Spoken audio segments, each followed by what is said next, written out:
agreeing to these as strategic priorities over the next 2 years as a council together. Again, you will not have all the information that you need, but we are agreeing at a 50,000 level that you're agreeing to work with the team to implement these priorities over the next 2 years. That's what yes means. No means that you are asking them to not work on these priorities over the next 2 years. And Does that make this will sense? only be 1 year, because next year we have an election this year, so next council. Well, I don't do elections, so I'm just saying. Yeah, so next council will set their priorities. Also, we're going to work on all of this. I mean, one of the problems I have with this, every single one of these is a council priority in progress. We are not going to discontinue working on our UDO. No, no, which is no. not among the top three. Absolutely. No. Let me get there, please. I completely agree with you saying, so you just told it. What you said was you're not going to work on those. No, but if, I need you all to trust the process. It literally is my next step. I have it written right here. Okay. So there was questions about what yes and no meant. So I was answering that question. But certainly there's certain, I'm responding to your explanation of what no means. We are not going to discontinue work on our UDO, which is not among the top three. no, but that's not how we're voting. That's not, Then tell me again what no means, because I thought I heard you just say no meant. let me also say it again, we're going to vote on the priorities. Forget the top three over here. That was yesterday in terms of getting us further down the conversation to see where everybody is. Today, you're actually going to vote on your priorities. I'm going to ask you about the UDO, affordable housing, corridors, and higher Charlotte, because I think from what we heard in the room, we don't need to spend a lot of time on that, to your point, and there may be others in terms of questions and those kinds of things. So I'm going to ask you about that today because they are further down the road. Certainly, they're not coming off, right? And so, but we have to. They aren't even further down the road. The UDO is effective on June 1st. I think what she's saying is, we're not gonna have a vote on the level of specificity about a specific thing that's not already a priority, that's already a priority. So it's already a priority. That means that we're not gonna add it to the list. The UDO is already on the list. Braxton, may I please have your, please. I think maybe we have to everyone sit down and tell us.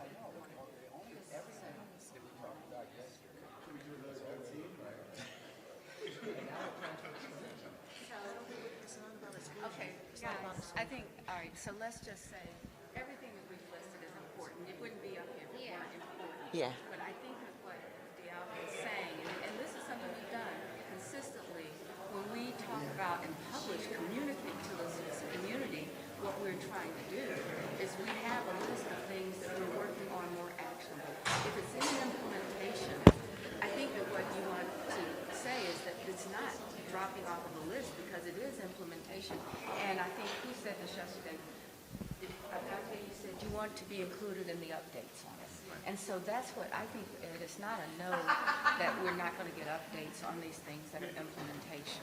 So I would, maybe the word is, it's not a policy decision, it is a implementation. So why don't we go with, these are our priorities and here are the things we expect for implementation. Would that be a better fit? I think corridors are already well established.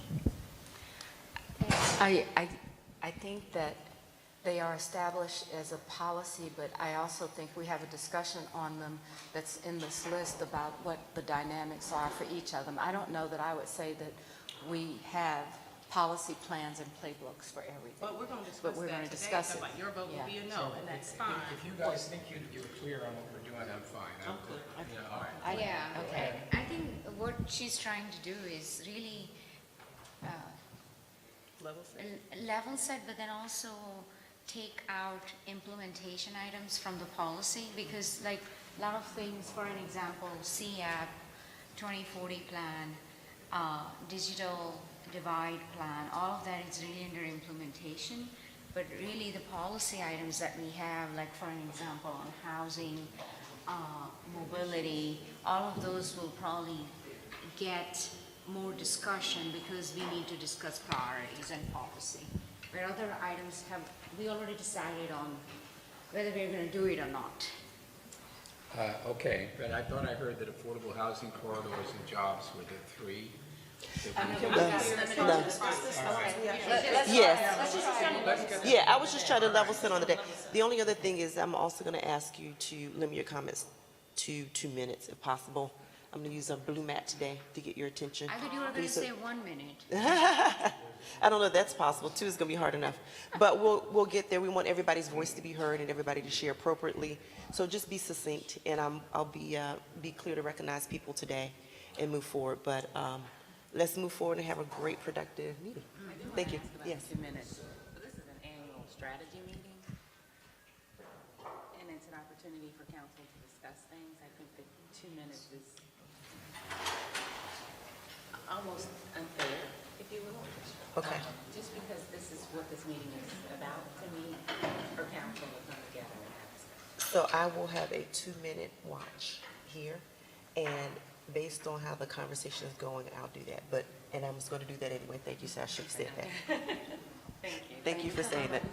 No, I won't do that. I won't do that. I can't do that. Thank you.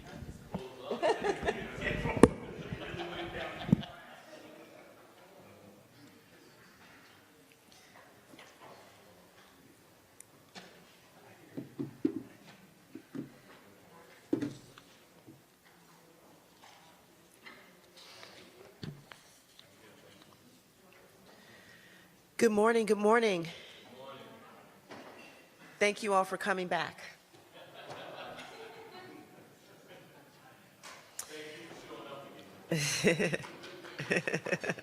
Thank you. We've had a slight change in the agenda. We're going to revisit strategic priorities and initiatives for the council, then move to the legislative agenda items. Hopefully we'll be on track still for the 11 o'clock tourism panel. Then we'll move to closed session and then move to the remaining items on the agenda. So thank you for your patience with the changes. Today we're going to put up a slide for the priorities that were old from yesterday. Then we're going to put up a new view of the priorities. It is only there for the purposes of beginning and kickstarting the conversation, not intended to be a recommendation or anything that is directional. It does reflect what we think we heard in the conversation on yesterday, but the discussion should certainly be about what is there. Each of the council members will be asked to vote on their strategic priority, their perspective of what they believe the strategic priorities as a council should be. Before the vote, we'll ask for clarifying questions on some of these items. The council may want to consider whether it's feasible to limit the priorities to 5 so that the staff can actually move to strategies that are implemented or actionable rather, and a very clear implementation plan in light of all the work that is already ongoing. Certainly a lot of the initiatives that we'll talk about are already underway, are already committed as policy for the council, so those may be shorter conversations. I didn't clarify with the council if you want to vote on each item as we go through them or go through everything at first and then vote. That is my recommendation, but I didn't ask for clarification.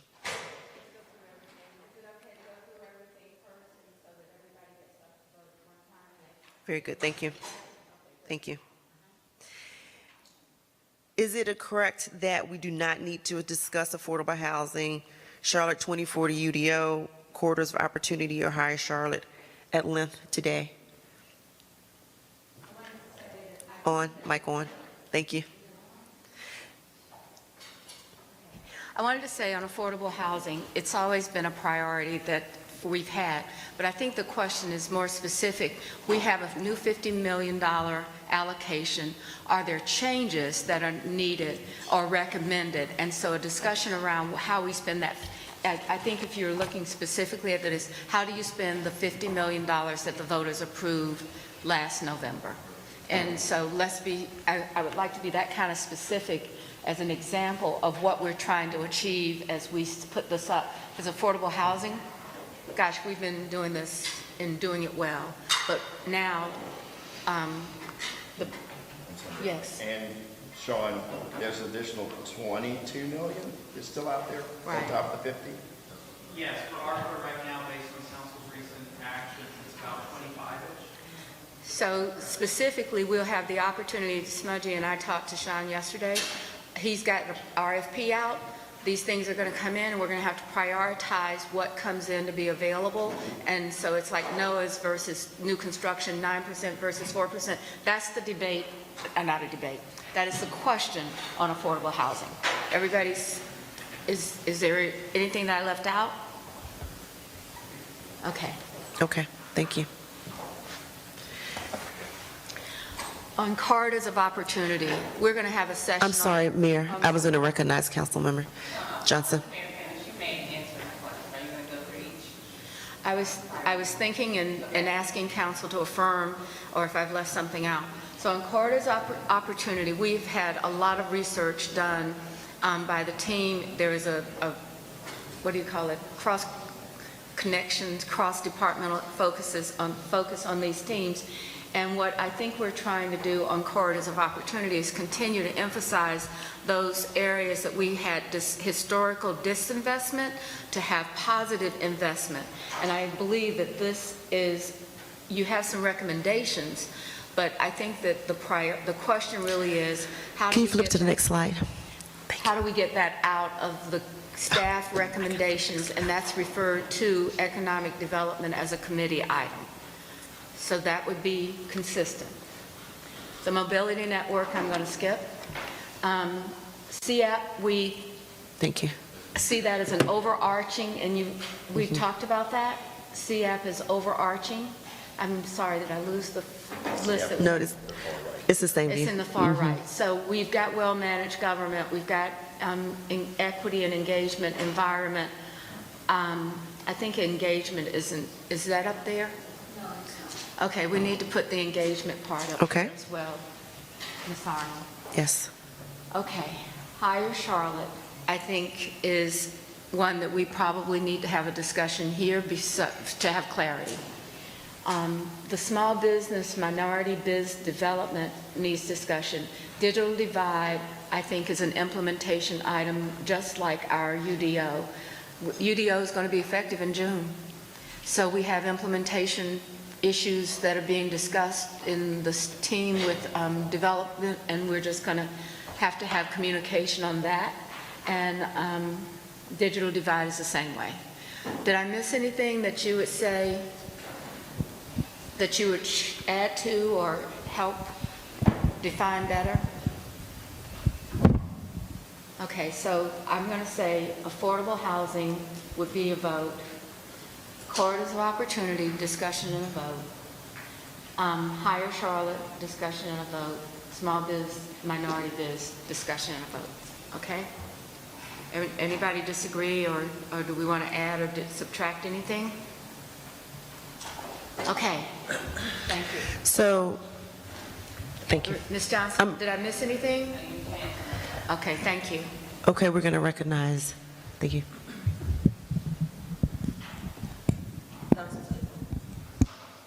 Thank you, Mayor, for the summary.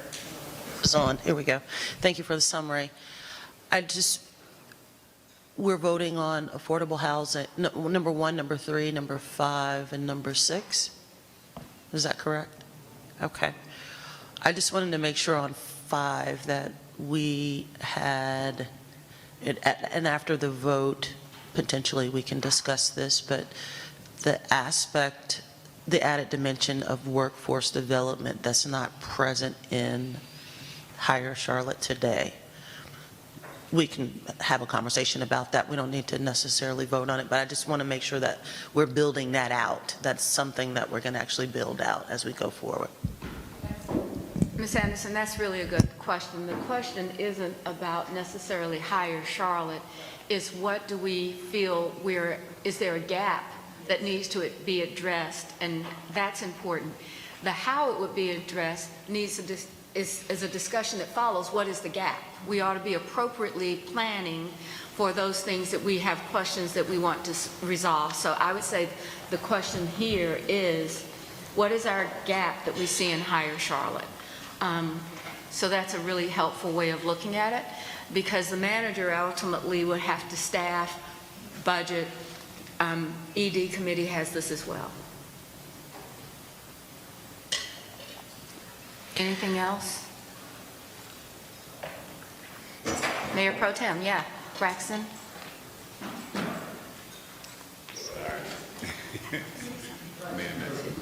Yeah.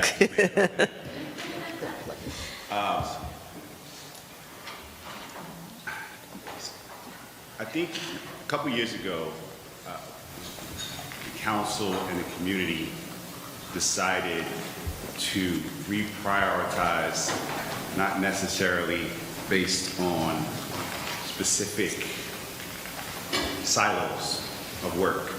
It was actually the opposite. I'm sorry, Renee.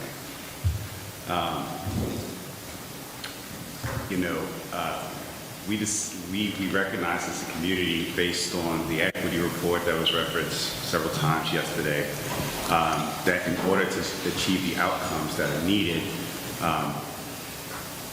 we agreed to a strategy of systems change, approaching our work from a plan perspective, not simply a deal-making perspective. And as I kind of thought about the conversation that we had yesterday, and really, the kind of conversations that we've been having in this council throughout this term, I feel that we're kind of reverting back to a kind of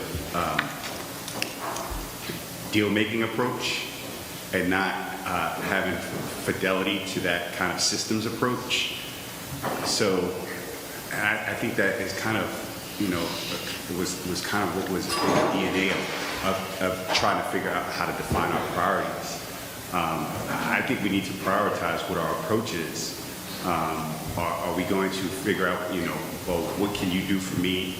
What is going to be in my district? What is most important to me? Or are we going to kind of have a fidelity to that systems approach?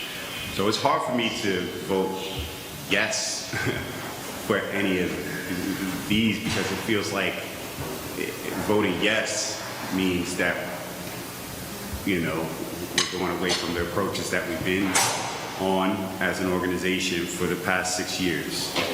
So I just wanted to put that out there and see, I would suggest that we find a way, as it was kind of said, how do we elevate the way we're having these conversations and the way we're prioritizing to our partners and our city and our region at large. So I think it's dangerous if we revert back to the deal-making approaches, the way we've been doing it. I agree with you, Mayor Pro Tem. I think that you're right. We have to elevate this, which is probably why I'm concerned about having the discussion around mobility, because we've got to elevate it around what's the planning and what are we trying to accomplish. And I think that discussion needs to be another just as important as the discussions around this. I think we can always come back and talk about where this fits in our priorities, but the discussion has to be elevated. I don't know how the remainder of the council feels about it, but I do think that in terms of a systems approach, if you look, the ones that we were talking about that have more clarity about what we're trying to define, they fit in our priorities of neighborhood, safety, economic development, and planning, and in some ways a small amount of transportation or mobility in there.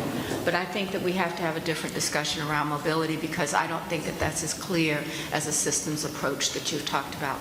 Thank you. Thank you, Mayor.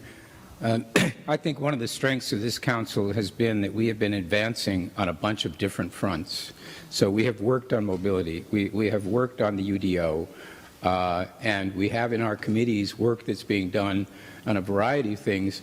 So I just want to be clear that we may be deciding right now on emphasis or on what requires the most immediate attention, but it doesn't mean that we are not going to sustain the effort that we've established in some important areas.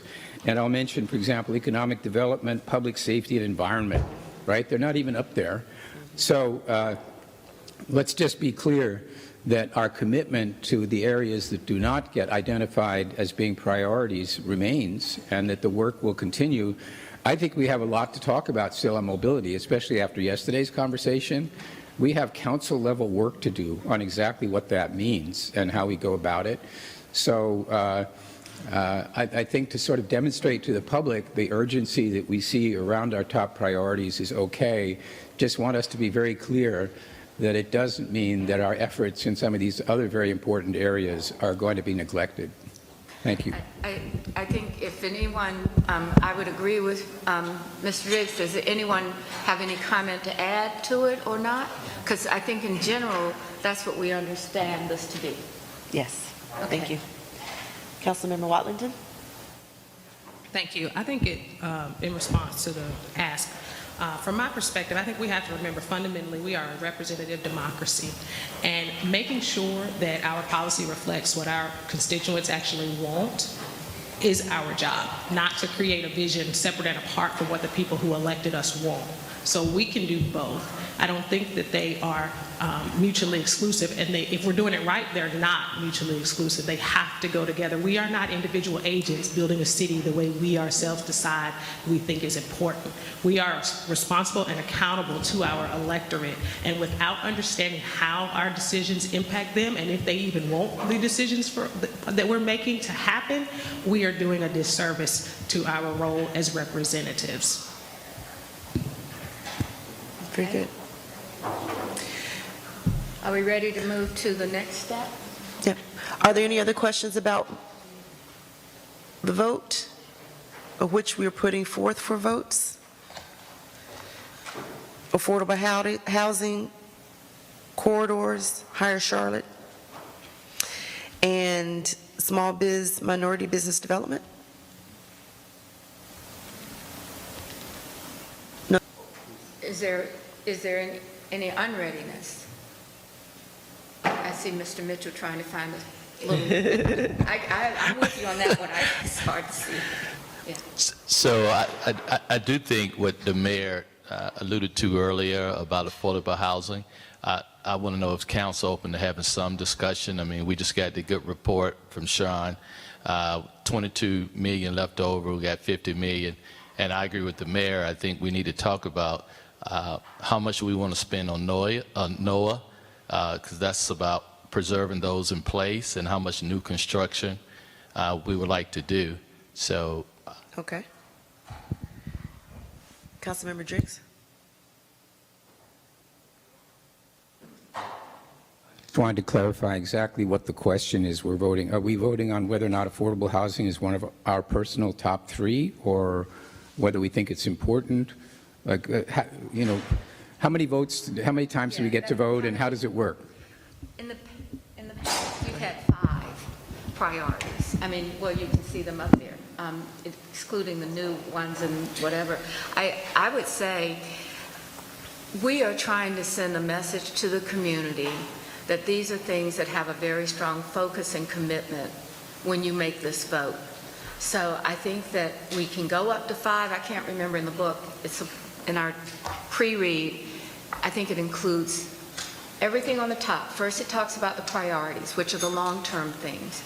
And then it says, I think 5 or 6 initiatives.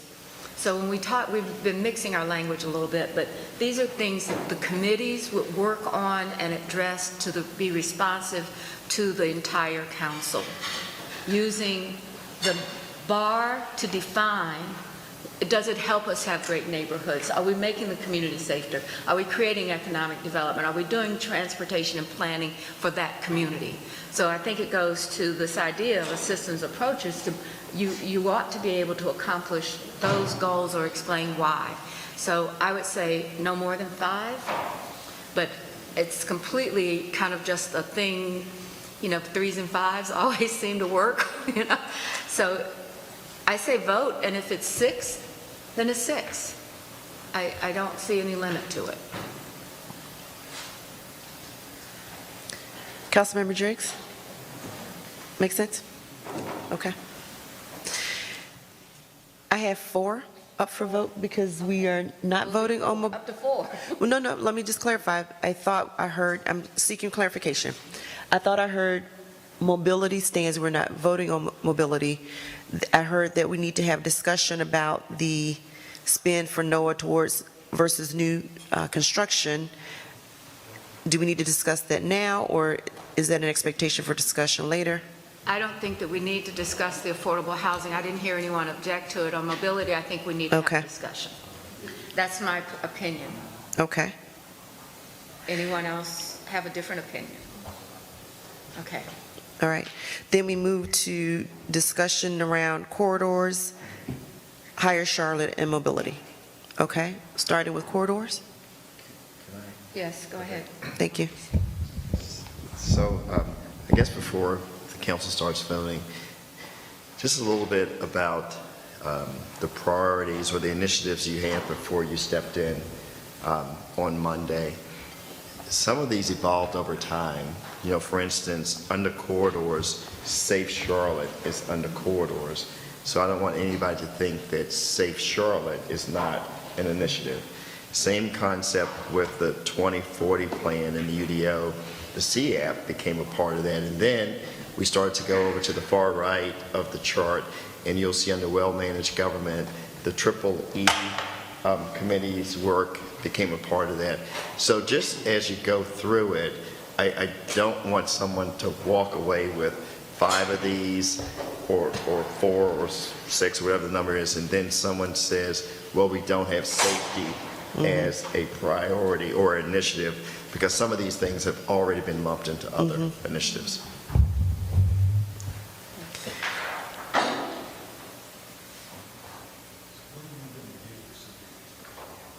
That's the question for you guys. I didn't hear your question, Mr. Bakari. What happens if something gets voted down? What happens if corridors of opportunity? You have to, I really don't. the clerk is like, No, I'm good. Just keep going. So the question, I think the discussion is about the fact that some of the initiatives that are here are well-baked in different stages. They are previous commitments that have been made. Can we go back to the previous slide, please? Which reflects the priorities and initiatives coming into the room. So some of them are obviously on the new slide that we just saw. So I think the reaction is, why are some of them even up for discussion or for vote when there's so much there that has already happened? it's on page 12 of our book, our pre-read book. Yep. And so as you can see, all of these that are on this slide are also reflected on the second slide, but the second slide is more reflective of the conversation from yesterday. So we took your feedback and put it in a different view. And then we added some that were new. So this is what you were already working on. These things are already here. So certainly you can understand the question about why are we discussing or voting on things that are already committed to. That's the discussion. And if we go to the next slide, this view reflects the conversation from yesterday. It also has everything that was on the previous slide. So all the commitments that have already been made as it relates to priorities, policy, and initiatives are still reflected. They're still there. So the question is, should you be voting on them? I think is the question. Councilmember Watlington? Yeah, so here's how I see it, right? I think there's two discussions. I think there's a budgetary discussion and budget priorities, and I think there is a policy-focused discussion and policy priorities. So there are things that are already being executed that are in the budget that are going to be funded that we don't need to spend council committee time, for instance, talking about. We don't need to spend staff energy doing research to find out best practices and those kinds of things. So if my perspective going into this are, if somebody asked me, what are we going to do about arts, or is arts a priority? I'm voting no. Not because because I think we should stop the arts funding, but because I don't think that that needs any more committee discussion, right? There's not a policy question that needs to be answered. So that's the delineation for me. It's not about the budget at this point. It is about what are we focusing on from a policy standpoint.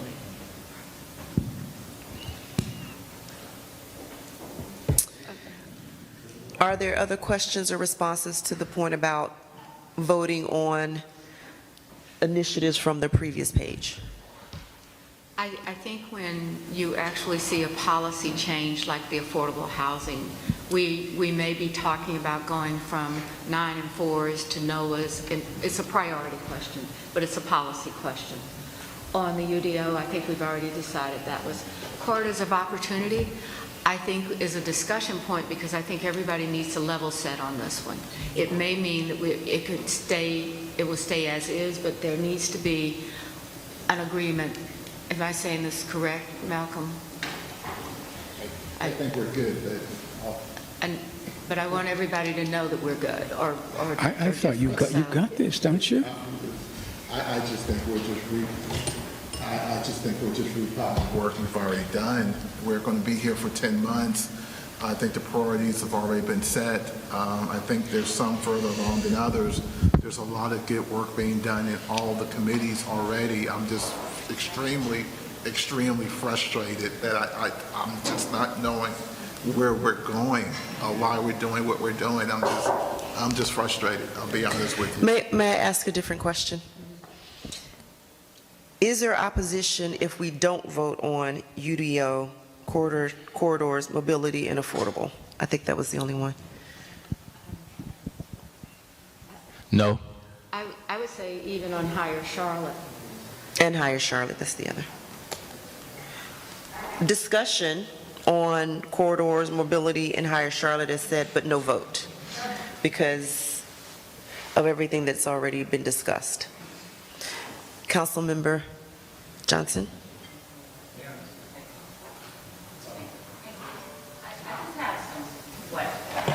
Whether or not we vote, there's been things that have been, for instance, when we talk about affordable housing or the tax credit, there's been a lot of mention about NOAA, but I don't know that as a council, we've decided that we're only going to focus on NOAA. We have not. Okay. That's why it would be one to vote to make sure that council does have the discussion. So that would be appropriate. I just wanted to make sure that was clear.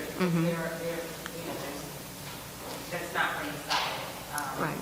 And also for Higher Charlotte, if whether or not we vote for it, we are going to take a deeper dive to discuss this direction.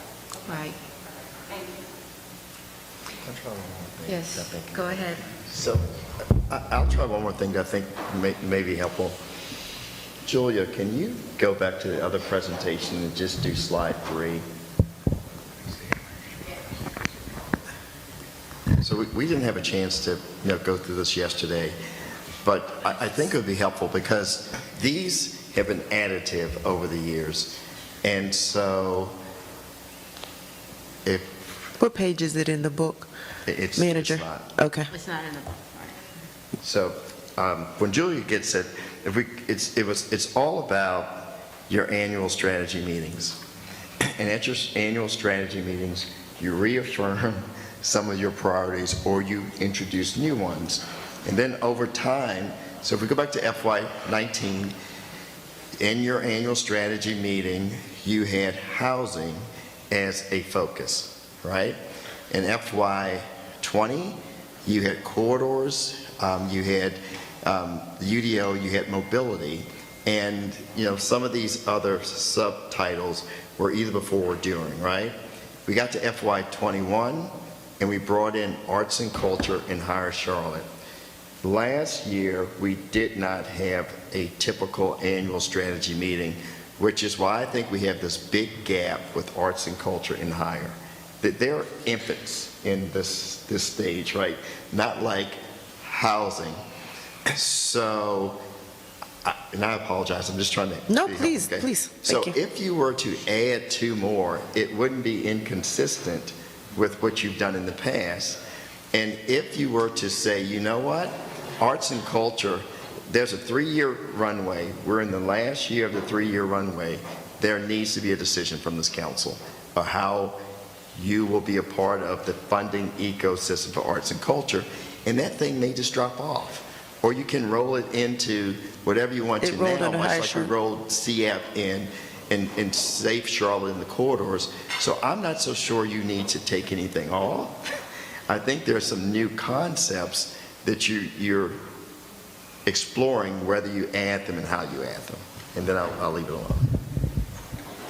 Okay, so I think we have two choices. We can vote on the things that we've been having about it, but I also wonder if what the manager has said, and I think Ed has said, and a lot of us understand, these are all important initiatives. So there's nothing on here that wouldn't go further and have more discussion and come back for implementation. So are we in a place where we've talked ourselves into what we've said? These are all valuable conversations, valuable for committee discussion and initiatives. So those are do you want to vote, or do we say as a consensus, this sheet that we had before, understanding what some of the policy debates are, understanding where implementation is, and reporting?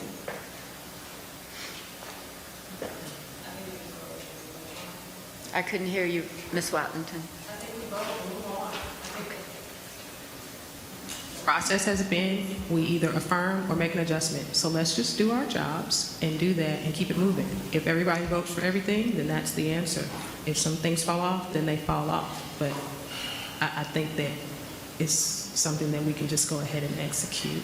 Councilmember When we think Jakes? about committee meetings, we're going to have probably 8 to 10 meetings. So the real question is, what do you want to talk about in those meetings? And that's what this is. So if you want to talk about arts and culture, then we'll talk about it. If you want to talk about Higher Charlotte, then we'll talk about it. I just think that this is something that may be a quick thing and we keep going. We're not going to decide the policy here. That's for the committee meetings and the council meetings for the rest of the year. But the question is, what's at the top of folks' minds? Councilmember Jakes? I just want to emphasize, I think we were in a good place before. I think we were doing a lot of work in these areas, and so I think we're rocking a boat unnecessarily by now deciding which of our children matters most to us. So we can vote, I'm fine, but I really just think that what we don't want to do is downgrade any of these important missions that we have as a result of having identified a couple of them as having some special urgency. Thank you. Thank you. Any other further? Councilmember Anderson? Okay. We're ready to vote. Okay. So,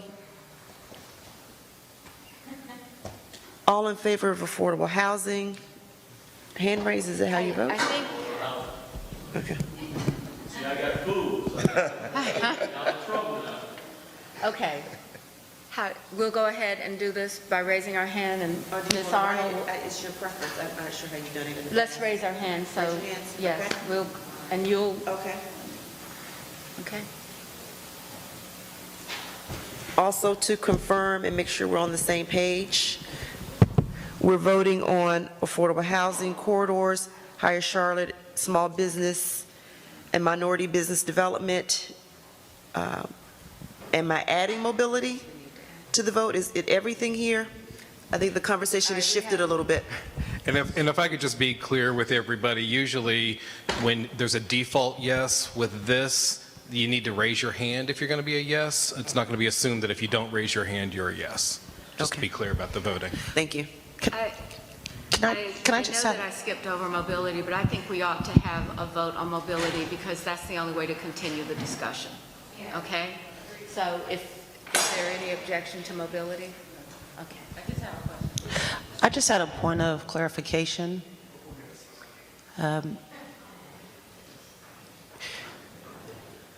So we have 7 items up here, but we're not voting on 7 items?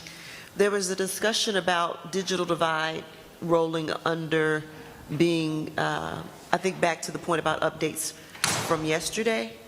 I know there was a discussion also at the end of the day yesterday about it coming back on, and that's why it's here. Okay. In terms of discussion around an initiative. Small business development is also the new one here, so those two are represented as new in comparison to the previous set of priorities and initiatives. Okay. So from my perspective, my first strategy session with council, many strategy sessions throughout my career, this is a time to affirm what we've had previously and add items that we believe should be an added focus, right? An area of focus. So for me, I do believe that the small business and the digital divide should be specific added focal points for us to discuss and make sure we're given a proper energy as a council and staff. So if we're not going to vote for those, okay, but there are recurring themes that we talk about every month, and there are about 3 or 4 of them. I would like to put a spotlight on small business, which is the job engine for the city of Charlotte, small business, and bridging the digital divide, which cuts through all of our priorities effectively. We can't do them well if we don't address the digital divide. So I'd advocate for having those added to our key initiatives for this year. Very good. Is there any response? I think that's a great idea. Okay. Everybody gets to express the set. And there's agreement that we also vote on the bridging the digital divide. Anybody? Yeah, I have a question. I think Ms. Thank you. Councilmember Johnson. Thank you. I just wanted clarification or a point of order regarding the vote and the presumption, the affirmative presumption. Mr. Baker, can you clarify the difference in today's meeting versus a normal council meeting? So you're not voting on agenda items that have a legal binding contract, which is what you do on all your meetings. So I'm suggesting that when it comes to priorities, and you all chiming in on your priorities, that you do it affirmatively, as opposed to if nobody raises their hand, you're going to be an affirmative vote. Thank you. Very good. Thank you. Councilmember Esmira. Yeah, okay. I would also like us to include mobility as we're going through this list. I don't think we have taken an official show of hands on that, so I think it would help. So if we can, I think we're all ready to move forward to the next step. If we can just go ahead with the Very good. hands on each one. Yep. So for votes, Councilmember Molina. Just really quickly, I actually agree wholeheartedly with what Councilmember Anderson said. I think, so my assessment of this is that we've already said that the top 5 are items that we want to focus on. We've all said that, right? Like but then we have 6 and 7 that kind of came out of that discussion. So today, as a second day of priority, what we're deciding, in my opinion, is that how do we implement then numbers 6 and 7? And like Councilmember Anderson said, I would actually almost consider 7 a subset, because it actually, is connected to absolutely every one of the priorities that we already, deal with as a body. So for the sake of time, I'm just wondering, the only thing that we left that was, based on yesterday's discussion, that was wide open, in my opinion, is mobility. I think right now we don't understand as a council whether we want to continue those efforts. And actually, when we left the discussion yesterday where it was on pause, it was literally based on mobility. So I would understand it as we are kind of finishing that, putting a punctuation mark, and then we're continuing with the day. That's my assessment and understanding. I think that what we're going to do is your assessment fits in with, we're going to vote and raise your hand for an affirmative yes, and we're going to go through each one. And the majority will lead from that, and then we will have a conversation on how to write this up for action or more additional work. And so I think we're consistent, including all of that. Okay. But everyone gets to raise their hand. Patrick says I need to say, number one, affordable housing, and ask council members to raise their hands and be affirmative. So can we start with that? Yes. All right. So, Affordable. excuse me, Councilmember Driggs. I just want to caution you, colleagues, if you don't raise your hand for all of these, you're going to get calls from people asking you why you didn't raise your hand for some of them. In other words, I'm not going to put again, my phone on silent. I think we should all just raise our hands for all of them, and I mean, seriously, I don't want to explain to people if affordable housing happens to be, in my opinion, not the thing that's going to make the biggest difference to our city. Personal view, it's important, I don't oppose it, but I don't want to then, not raise my hand for that and then have people say, oh, he doesn't want affordable housing. It's like choosing among our children here. I just don't understand. I'm personally going to abstain on 1 through 5 and not vote because they're already stated priorities, as has been said multiple times, and I don't want it to be construed that I support one iteration of mobility, let's say, versus another. I support it as a whole. It's already our stated goal, and we have active millions of dollars being invested in it. I will vote yes for the 2 new ones, small business and digital divide, because I think that would be a nice add to what we're doing, and over time, they may end up getting bundled under other things, but we're going to say that's something we're calling out. I think that's a no-brainer, and I'm just not going to, I don't understand the other stuff and why, so they're already our priorities. Council Manager, can correct me if I'm wrong, please, Manager. I think what this is indicating is a set of strategic initiatives, strategic imperatives that are important to the council and that the council is reaffirming their commitment to. Not a particular program process, none of the detail, none of the how, none of the implementation approaches, but simply that the council collectively is committing to these set of initiatives. That's what we're voting on, not a particular condition or program or implementation option of any of these initiatives. Does that make sense? Is that correct? Yeah, so, and that's why it only had an hour yesterday, and the title was reaffirming, because, and maybe I just misread it, the room, was that you were going to reaffirm everything that we've been working on. But then, if there were some new items, like 6 and 7, we'd spend the rest of the time on that. And I think you guys are there to reaffirm and add to, but I think you're trying to figure out the process of how. Yeah. Motion to reaffirm and add 6 and 7. All right. There is a motion to reaffirm 1 through 5 and add 6 and 7. Okay? I think we've had a lot of discussion, so I'm going to ask you to raise your hand. We need a second. Not really. This is very informal, but we have to have a second. Patrick is telling me, somebody in the back said that they seconded. They don't even have, no, I'm just joking. Mayor Pro Tem is seconded. Any further discussion? All in favor, raise your hands. And I think that every member of council in the room has raised their hand. Okay. Very good. Okay.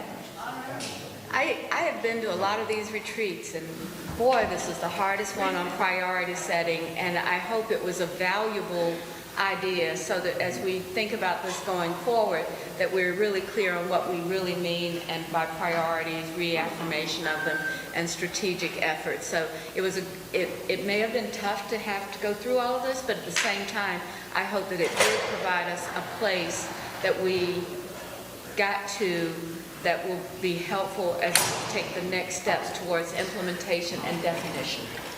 Very good. Thank you. We will take a quick 5-minute break. We're waiting on some of our guests to join us for the impact of tourism. Are they here? Councilmember Johnson, yes. So when are we going to have a deeper discussion regarding Higher Charlotte?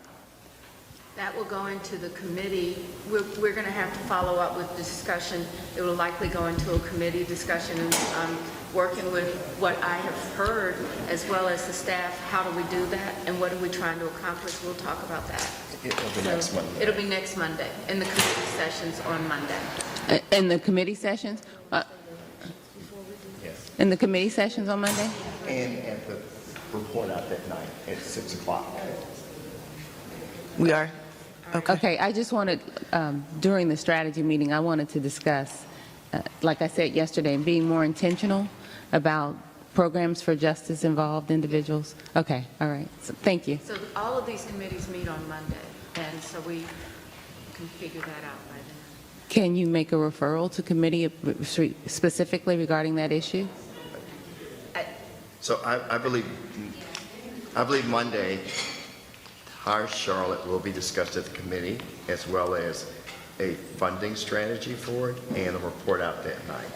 That's already on the agenda, that material is going Okay, out. thank you. All right, so our next step is going to be our legislative agenda item. So we're going to take the break.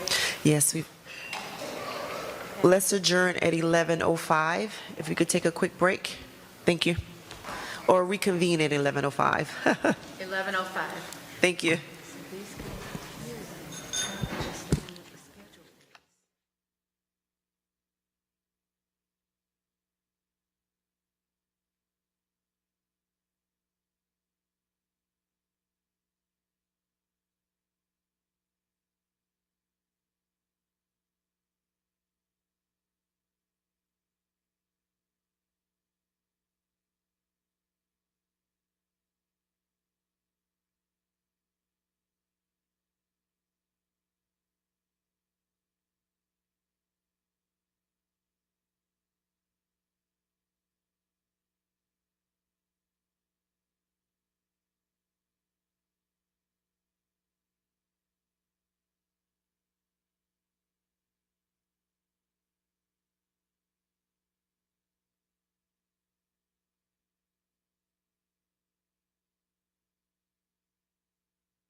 Ed and Tom?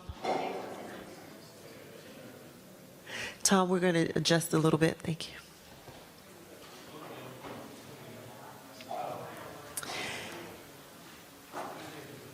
Next, we'll discuss the legislative agenda. I'd like Councilmember Ajmir to come up, accompanied by Dana Fenton. Thank you.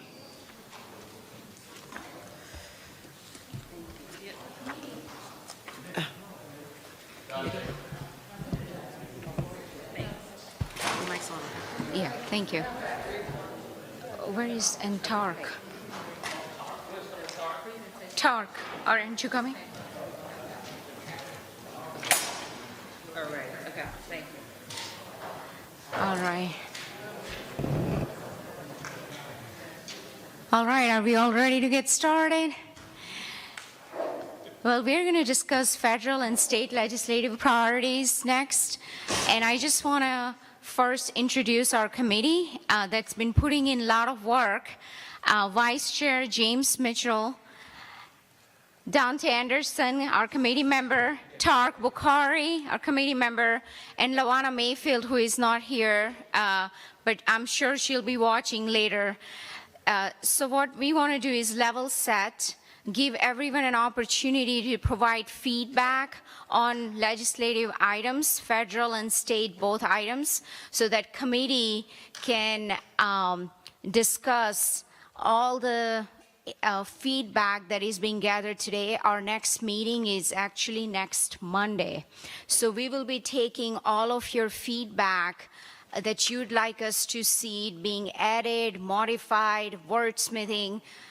We will take that at our next committee meeting and discuss it and bring it back to you on February the 13th. And so that's the plan.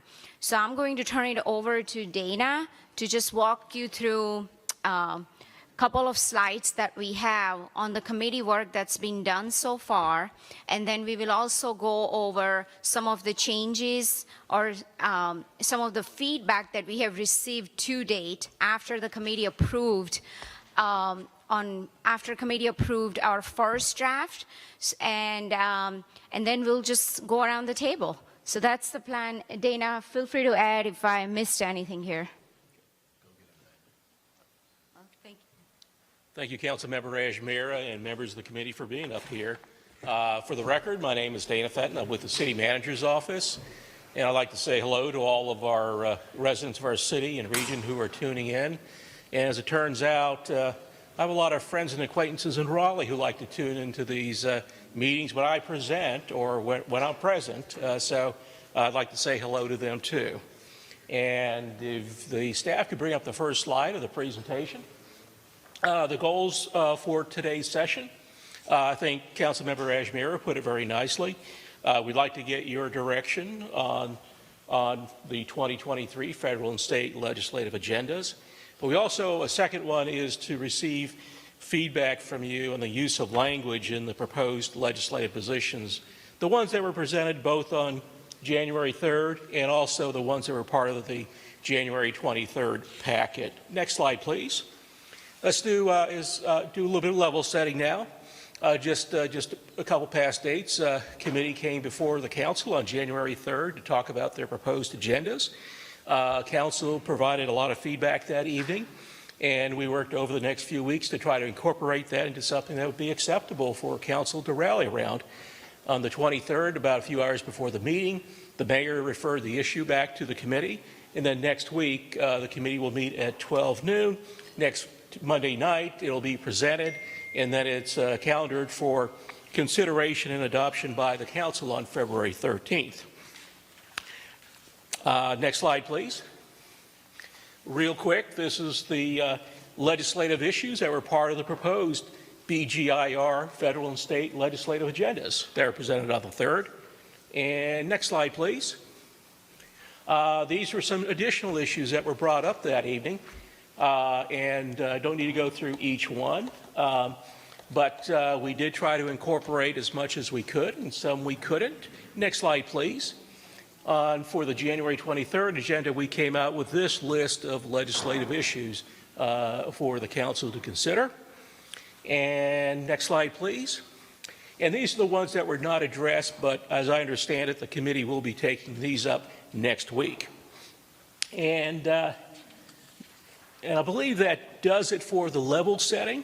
So I just want to make sure you all know where we are right now. And as I heard the Chairman Ajmira say, there may be some additional issues that the committee needs to consider for the agendas next week. And the committee is willing to hear that input from the City Council. Next slide, please.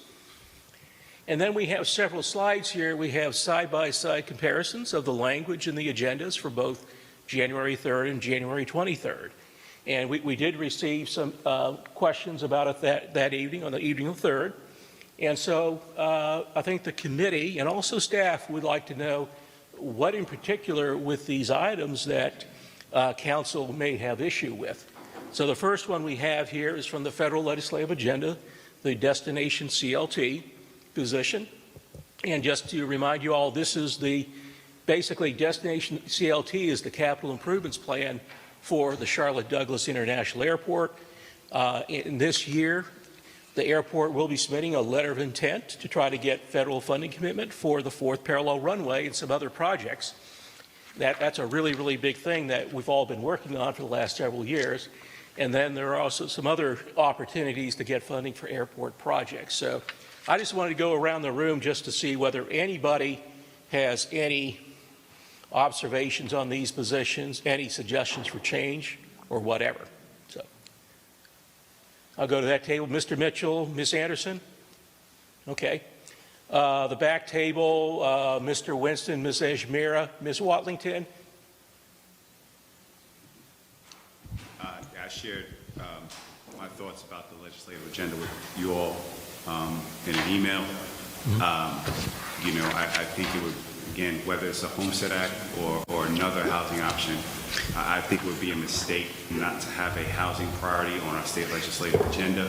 Mr. Winston, we're talking just about the destination CLT position now. Oh, yeah, no. Any other thoughts on destination CLT? Mr. Driggs? Could you just comment on what exactly the differences are and what they mean? Like, why did we make any changes that we have made? Yeah, really, the big change is in the second bullet down below. In the first one, we identified grant funding through a particular program for the airport, but there are other programs that the airport can seek funding through, so we thought we'd try to make it broader. And that's the only change that was made. Thank you. You're welcome. So I think we're good on that one. Great. Let's go to the next slide, please. This is the 2030 Transit System Plan for the federal legislative agenda. And this is the first part of this, without the bullets, that is essentially what the Metropolitan Transit Commission and its localities try to work from when they advocate for federal funding. And so it serves as a regional position right now. And we've been using this in the legislative agendas for about maybe almost 10 years now. And under that, we have a couple of bullets. In the first bullet, on both sides, we're really trying to capture what we're trying to do to get multi-year funding for the 2030 projects. And right now, of course, a lot of those funding opportunities, we're going to need to have a local source of revenue to match it, and that's what we're trying to work from on the state side. On the second one, there are some single-year grant commitments we can get, like the RAISE grant recently for the Charlotte Transportation Center and things like that.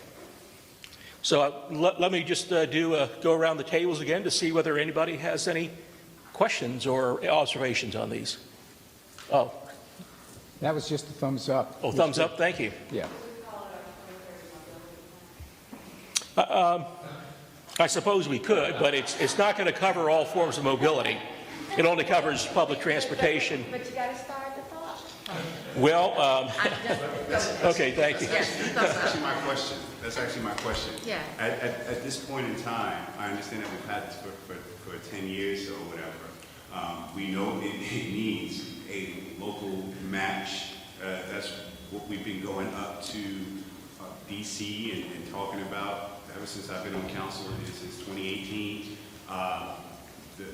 The response always from the senators and the Congress people are, well, you got to do your work to get that local match. match. So what is really the utility of continuing to do this if we're not going to have on our state legislative agenda the motion for asking for local revenues? What is the actual utility of this position at this point in time?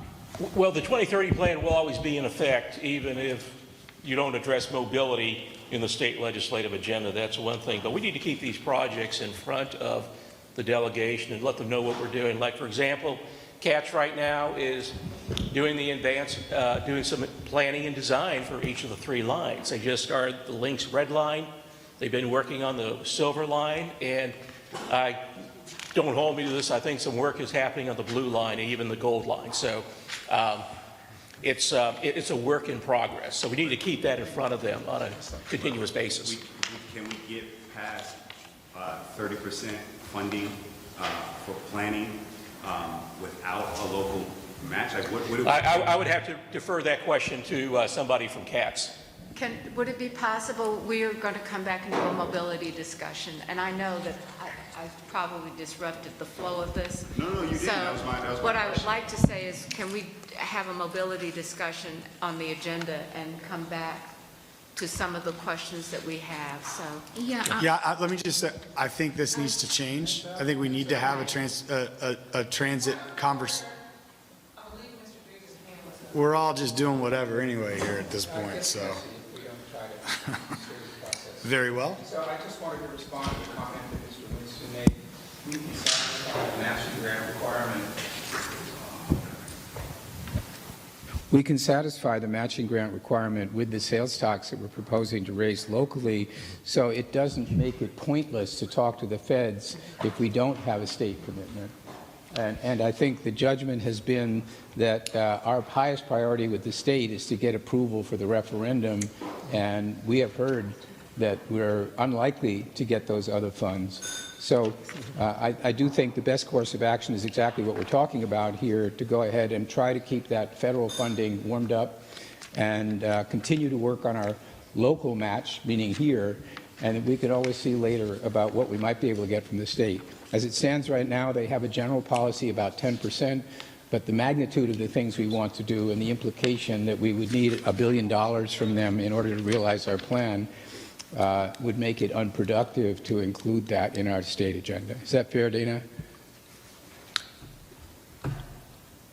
Do you agree with that? I'm sorry, Mr. Driggs. I was trying to communicate with our moderator. You should listen carefully to everything I say, okay? I know I should. All right. I apologize. Thank you. No problem. Okay. I just want to respond to Mr. Winston's question about, really, I think you're trying to figure out what is our plan for our state legislative agenda to get a local match. I mean, to get a local. So we are going to, after this, we are going to discuss state legislative agenda, and we are going to have mobility on there. So Dana is going to go over the state legislative agenda after we are done with federal, and the committee is going to take a deeper dive on the engagement strategy that would be followed after this federal and legislative agenda is approved on how we go about that. Yep. Also, Ms. Ajmir, I would just add in, we don't really even need to have the bullets underneath here. We could just take those out if you all desire. Hey, Dana, I guess I'm trying to be helpful. So in your first column, this is what came out of committee? Yes, sir. And then after a strategy session, I guess, you Yes, sir. sent out the January 23rd revised positions. It's almost, I'm trying to look out for counsel in the room, it's almost as if you need a strike through because things changed, and I think people are struggling with why the change and, what was behind it. So I don't know how you want to proceed with this, but I think it's important that there's a better understanding of why the changes happened for the January 23rd. So piece. I can comment on that. So after our meeting on January 3rd, we actually had a strategy session that night, and feedback was provided to the committee So Dana took some of that feedback and included it under the January 23rd column. However, this is not adopted by the committee. So committee is going to take a look at all the changes that were recommended at our last strategy session, and will bring forward what is the final product. Also, I would add to that is that what I heard was, what I heard that evening were questions about the wording. De-risking was one of the comments made. And I tried to reduce the number of words. You heard of less is more. Which is of lesser quantity is of higher quality. So that's what I was trying to practice for the January 23rd. Okay. All right. Let's move on to the next slide, please. Immigration. This is the, on the left is, of course, is the immigration position that was presented. On the right is after some wordsmithing, trying to reduce the quantity of words in there. And it addresses basically three major issues. One is the H-1B visa program, which is the work program for immigrants. The second is the pathways to citizenship.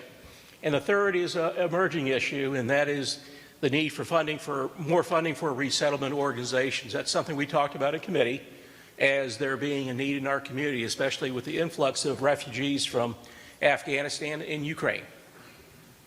So let me just do a scan of the room. Does anyone have any questions or any observations?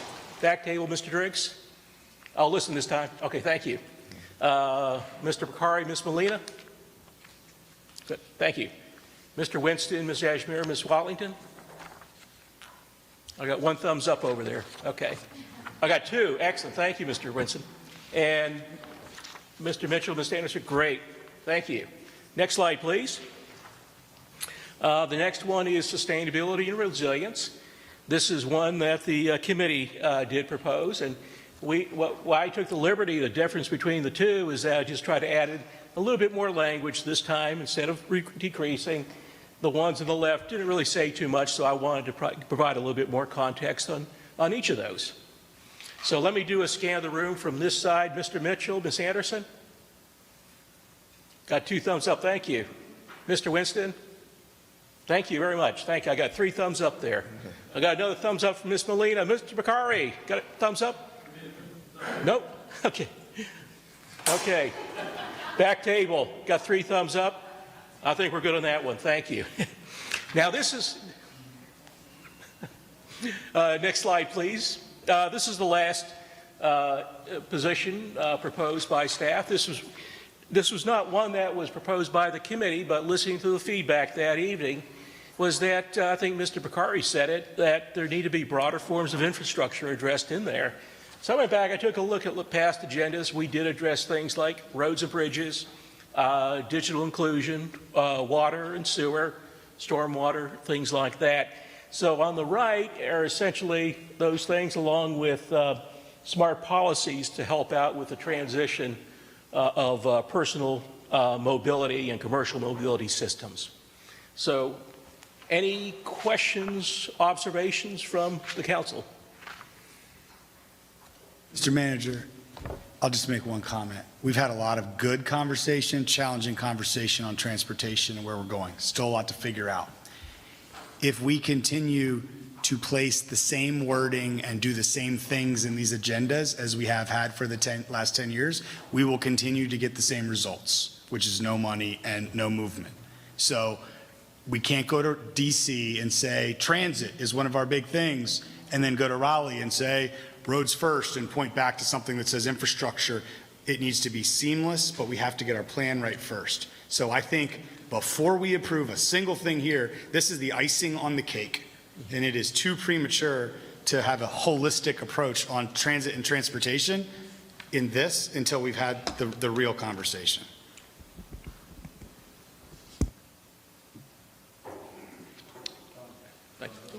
Okay, thank you. Next slide. Now we're getting to the state legislative agenda now, and the first one is mobility, and I think maybe Mr. Bakari, your comments on the previous issue apply to this one as well? Okay. Okay.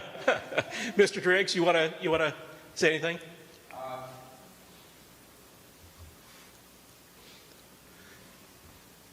just want to say I like this. I think this is a good change to the extent that we don't want to get ahead of ourselves on the work that we're doing on the plan, and therefore we just ask for their continued support and make it clear that we will work with them as we get closer to requesting authority, because it's really, as far as they're concerned, it's all about the sales tax. So I think this is a good change. Okay. Thank you.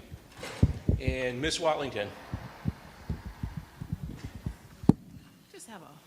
I want to understand this one, given our conversation yesterday, and I assume some conversation we'll be having soon. This one is, let me ask it this way. Based on yesterday and reading what the new language is, am I to assume that the work has stopped on trying to get a local sales tax? No, ma'am. No, ma'am. We had some discussion that Monday night, January 3rd, and Mr. Driggs brought up some points about it. He and I did talk afterwards, and I came up with that language on the right. And let me go through that language with you. The first part reads, of course, continue to work with regional stakeholders in the General Assembly to build support. That's one thing.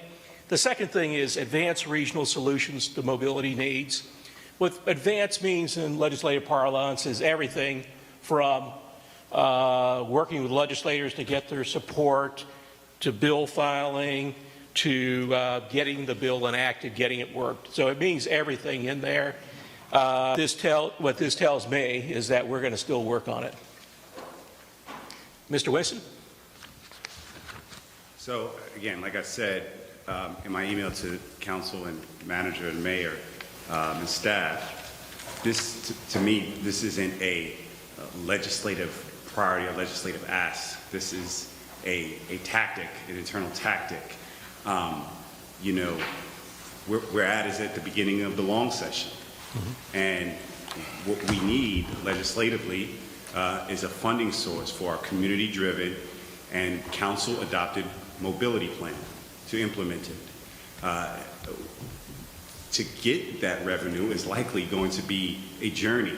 So if we ask tomorrow for it, it's not likely that we get it on the November ballot. Mm-hmm. We're going to have to work to do things like this, work with folks in the region and statewide, in hopes on getting it on the legislation passed next year in the short session.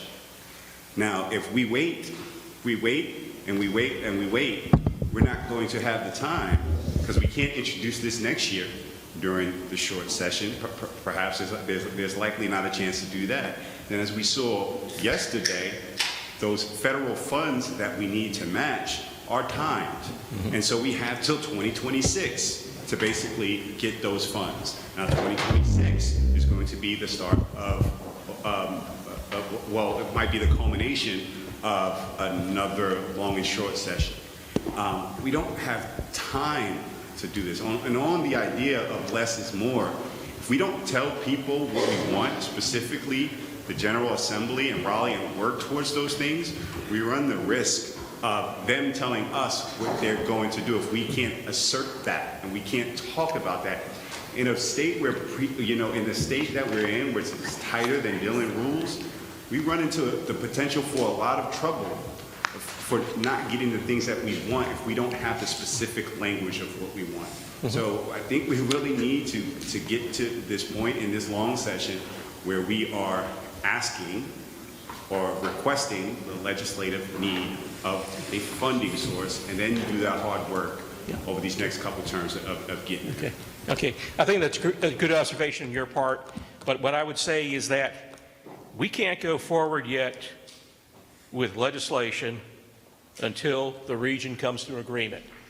If we were to go out there right now, the General Assembly, with the bill that this Charlotte City Council wanted, it wouldn't be a regional plan. It would be seen as City of Charlotte, and it would be dead on arrival. It would not go anywhere. So, and if we were to do that, I think it would help. It would really hurt this effort to get a new source of revenue. Now, Mr. Driggs, you had your hand up. I just wanted to say further to that they know the question about the referendum is pending. They're aware of it. This looks like we're putting the question to them.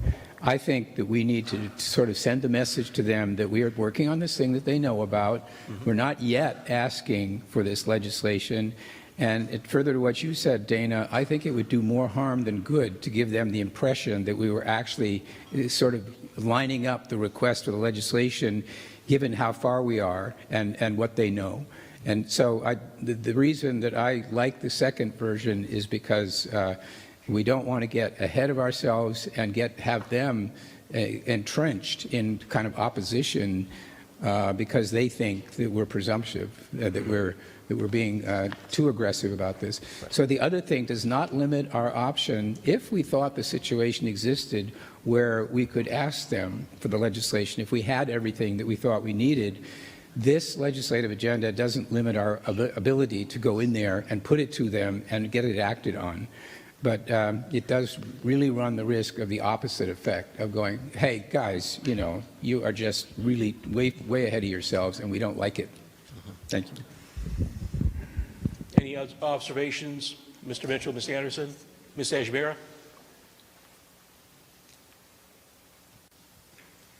I understand what Mr. Winston is saying. He's right that this is going to require a lot of work, and time is of the essence. And Amanda shared that with us yesterday when we had a discussion on mobility. I think one of the important responsibilities that we have is to ensure that we craft a language where we are managing risk, where we are balancing our needs with realistic expectation, especially under a Dillon Rule state, red state, Republican leadership in Raleigh as to what is really realistically we can accomplish without jeopardizing other items that we have. And I think that's the discussion that committee is going to take a deeper dive on to manage risk and craft the language accordingly. Is that right, Mr. Mitchell? Other committee members, weigh in if you feel like we need to chime in. If you need to chime in. I think that Councilman Winston and I have had a lot of conversations. There's a lot of space between us on our view of this, but we agree Charlotte needs a transformational investment, and we should unlock that. We also both agree that we need to be having these conversations in Raleigh. We need to be talking to our partners there and getting their feedback and views and letting them know points that we have.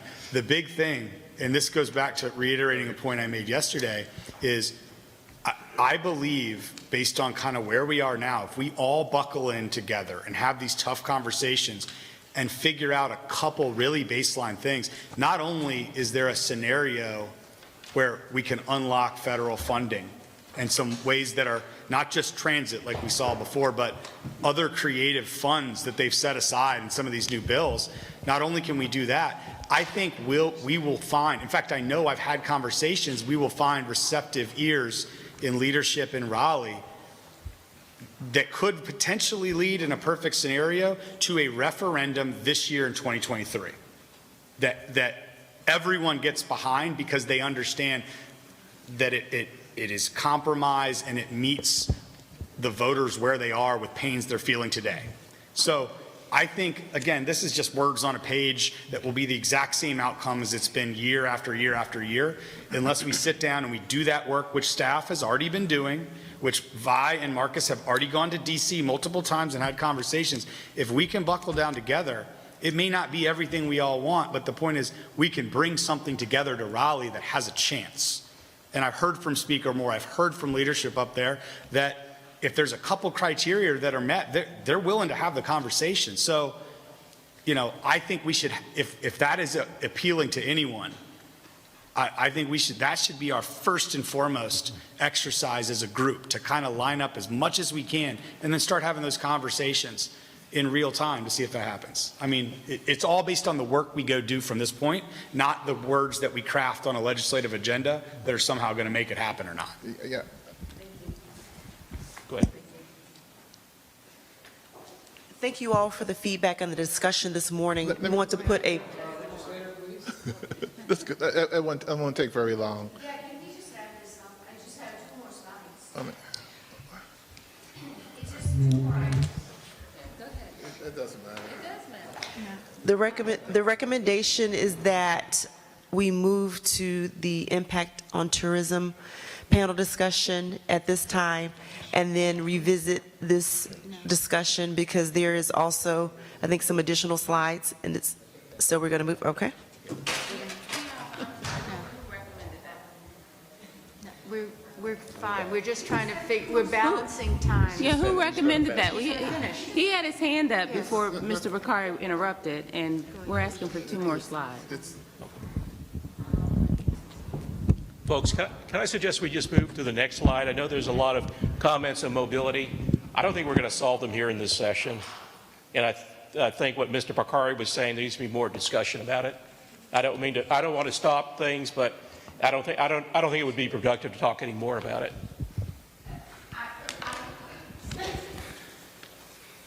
I hope everyone will join us at our next committee meeting, because I think this is probably going to take the entire committee's time, right, Mr. Mitchell?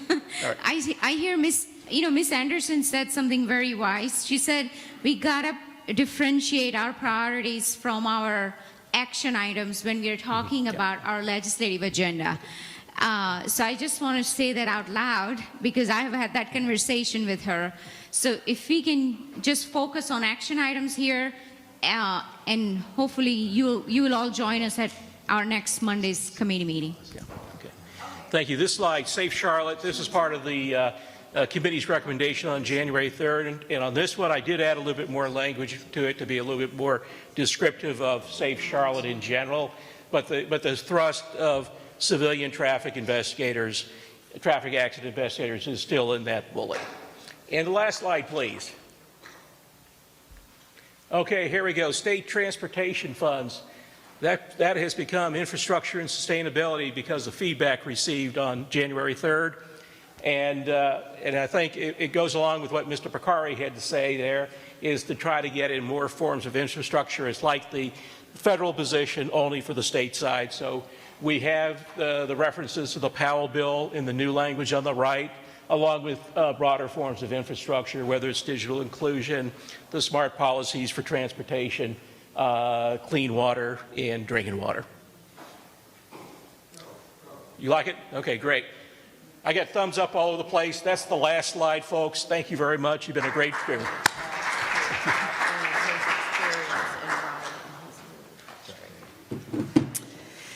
Thank you. Now we have the Dream Team of Tourism in Charlotte here with us today. We'd like to invite Tom Gabbard of Blumenthal Performing Arts, Tom Murray of CRVA, Vinay Patel of Sri Hotels, and Adam Sperling of Quill Hollow Club, and Fred Whitfield of Hornet Sports and Entertainment to the front of the room to join us for an engaging panel discussion moderated by our very own Tracy Dodson. Thank you.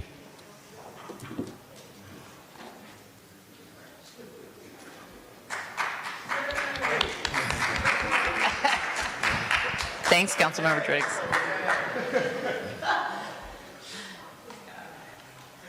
So I want to thank the panel first for being patient with us today, but also for coming in. This panel was fun to put together when I started listing out all of our partners in hospitality, tourism. We have a great list. We're really fortunate in Charlotte to have a lot of great partners. And so again, thank you all for leaning in today and giving us some perspective. One of the reasons when I talked to the manager about doing this is it's a great opportunity. A lot of times when we have this conversation, we're in the middle of a deal or we're in the middle of a project and we're trying to kind of explain what this industry is for our community and what tourism and hospitality does for our community.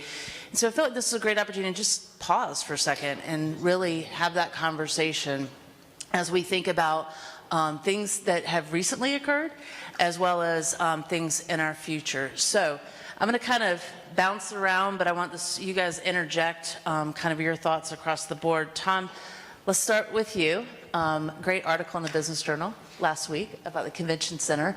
From the perspective of CRVA, maybe you can add a little bit on the Sports Foundation too.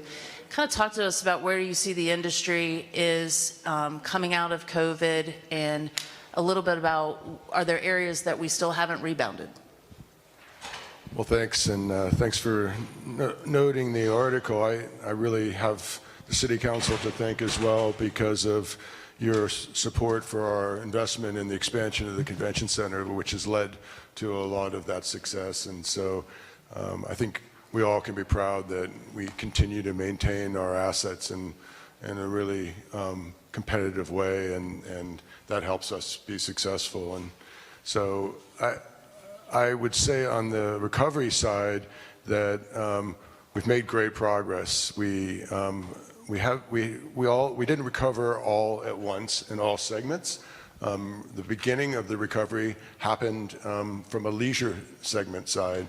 And once again, I want to thank you for your support as well, because the funding that you put into our marketing side allowed us to go after the leisure traveler. And something unusual happened in that time frame, is that we finally became the weekend and leisure destination that we had long sought to be. And I think it was a combination of a lot of things that were going on in Charlotte, but no small part to the amount of money that we're putting in advertising in a 400-mile radius, and that support, and particularly some of the support that we got from ARPA funding as well, that helped us do that and generate real demand into our market. So the leisure segment came back first and really strongly. Our group segment came back really strongly about March last year, and we have been booked solid in all of our buildings, but particularly in the convention center since March, and we continue that way. And something has happened differently as well, and that is attendance at all the events have blown away the meeting planners' expectations. And so where we thought we were going to spend $100,000 on this group, the food invoice was originally going to be that. Today's group, they just walked in my office today and said, looks more like $300,000. And so, it just is happening. People are spending more money. There are more people are showing up at these conventions, and that's been a really big thing, in filling hotel rooms. So the last thing that's been a bit of a challenge is the business travel return. Business travel is largely returned, but it's been uneven, and it's been more recent, right? And what we've made up for in demand, so some of the demand is soft, particularly in the uptown market and the urban area. We've made up for that in pricing. So the taxes generated from the hospitality industry, we're going to receive record levels this year, right? But there's still a bit of a challenge on that revenue side. And then all of our buildings have been busy.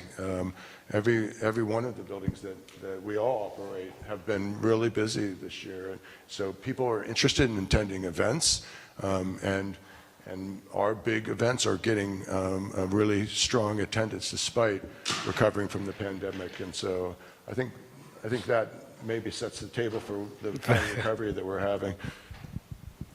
Vinay, I was going to say you. Yeah, I remember doing a media piece on March the 13th, 2020, just when things were coming out, right? I did a Spectrum News thing, and I said, no, she asked me, how's it feel? I said, 2 weeks, I think we'll be fine, right? I mean, that's what it was, 2 weeks.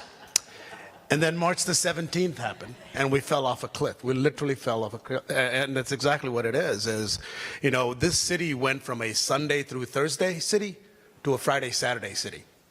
And that's where the investment that we made as an industry, the taxes we generate, and investments we put back into the community was very helpful. Events that these gentlemen put in their arenas, in their venues, at the golf course, it brought people back. It saved jobs, it created jobs. And I was at a meeting yesterday. Now, this weekend has become a Thursday through Monday. Corporate travel has become leisure travel. Are we back? No. Demand-wise, we're not at 2019 levels. But revenue-wise, you probably are, because as Tom said, our pricing has gone up. That doesn't mean profitability is there. We still can't execute to normal because we can't find people to work. And that's an industry-wide issue. You know, I know the council works on this, and I've been on a couple of task forces as well. We're job creators. 1 out of 9 in the heyday was working for this industry, and we need to get back to that to be able to execute against it. But I will say this leisure-led recovery is going to be very beneficial to us, and we see it already.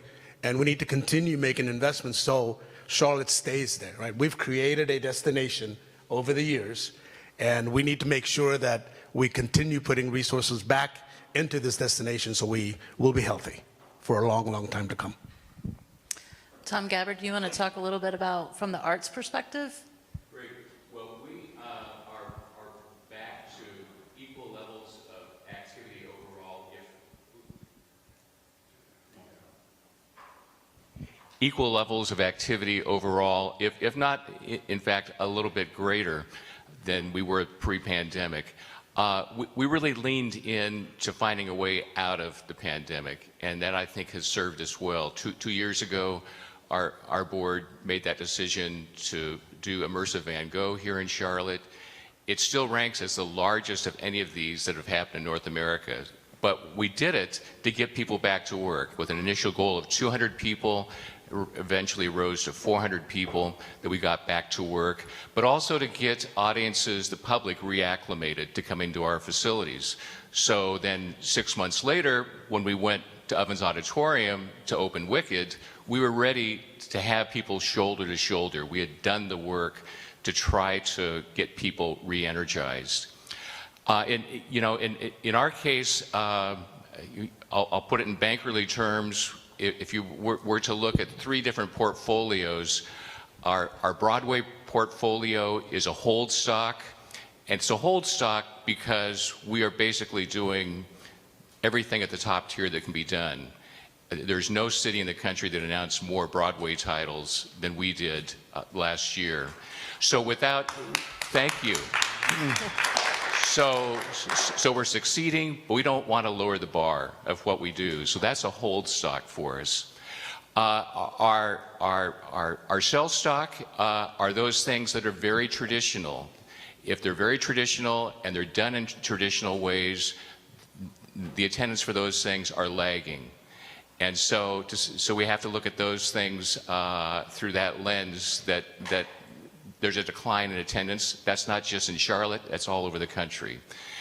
The buy stock for us are those things that fall in this world of experiential. Consumers have moved more and more to embrace experiences, things that surprise and delight them, that fit an even higher bar of what's worth their time, their money. We find some consumers are ready to pay more than they ever have to have a quality experience.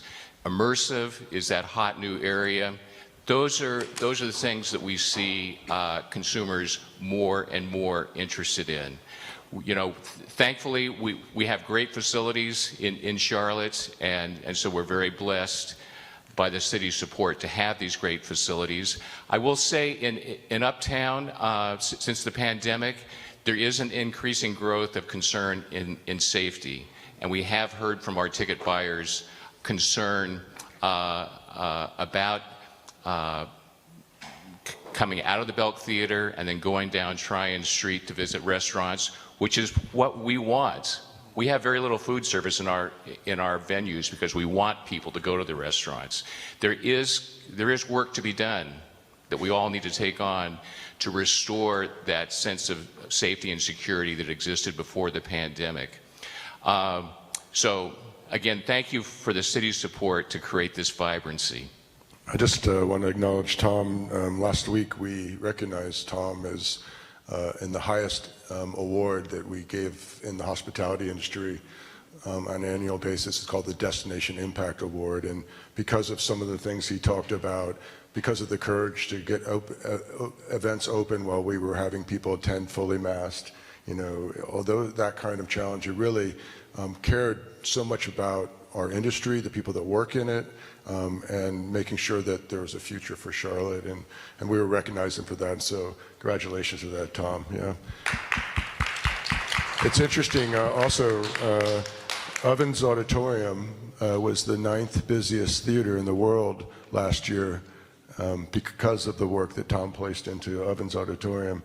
And that's a 70-year-old building, right, that we have invested $50 million in that complex out there recently, and is becoming a really viable solution. We just finished renovating the parking lot as well. So it's just been really a great partnership. And I would say that's the same thing with all of us, actually, is that partnership that we work together on these types of significant achievements within our industry. Tom, congratulations on that. Fred, you were the project of 2022 in my mind. We worked on that for a long time, but it secures the Hornets here until 2045.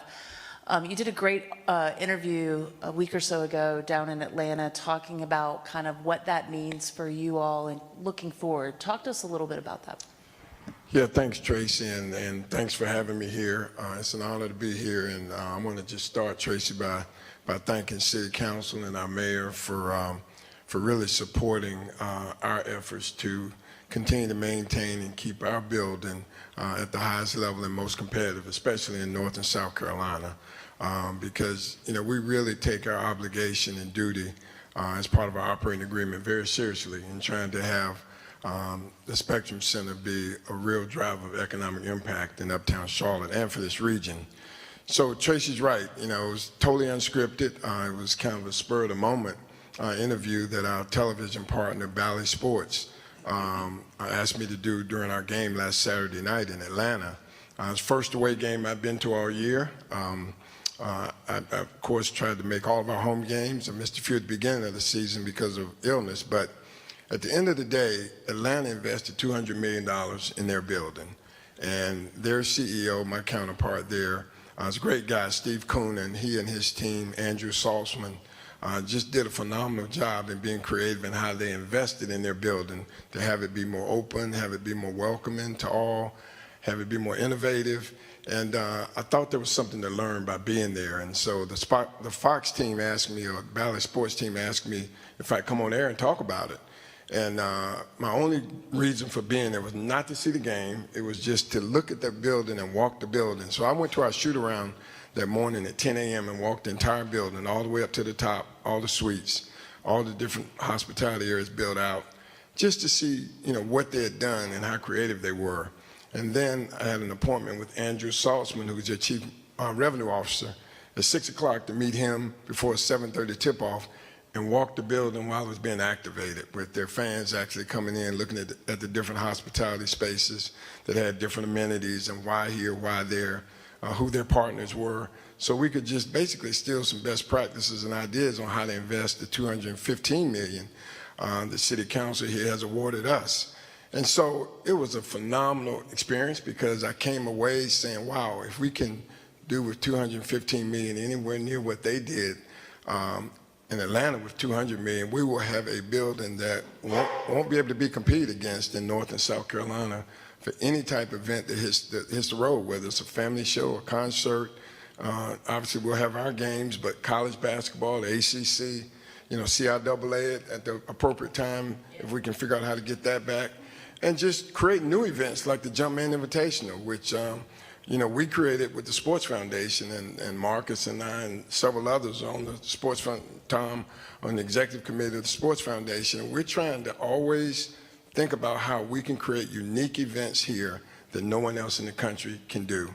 And the Jumpman Invitational was a clear sign of what we could do when we marry, two companies that our owner, Michael Jordan, is deeply involved in, Jordan Brand, and our organization, and how we can partner with Danny and his team at the Sports Foundation to create this unique opportunity that no one else in the country can do. No one else has men's and women's basketball, You know, all 4 teams arguably in the top 10 and 15 in the country year in, year out, all want to come to Charlotte to play doubleheader in our building and fill our hotels up.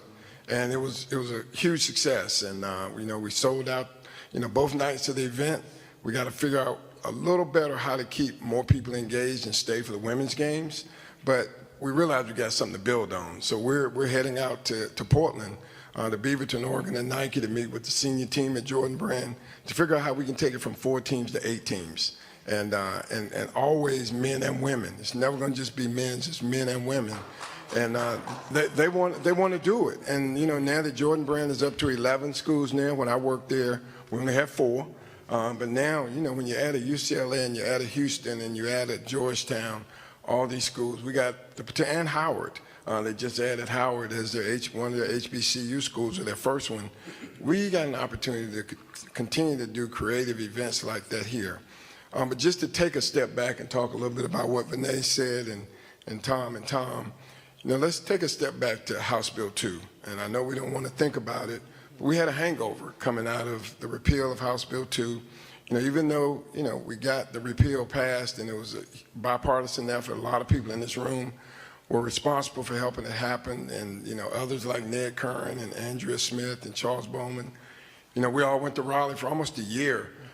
And, you know, I think it was Vinay's point, our All-Star game was the first major event that was pulled relative to House Bill 2. And one of the things that we told our commissioner, I told our commissioner, when he called me to tell me he was going to pull our 17 game because of the bill, you know, I said, okay, we're all going to lock arms, and we're going to go to Raleigh and try to get this repealed with your help and Kathy Barron's help at the NBA.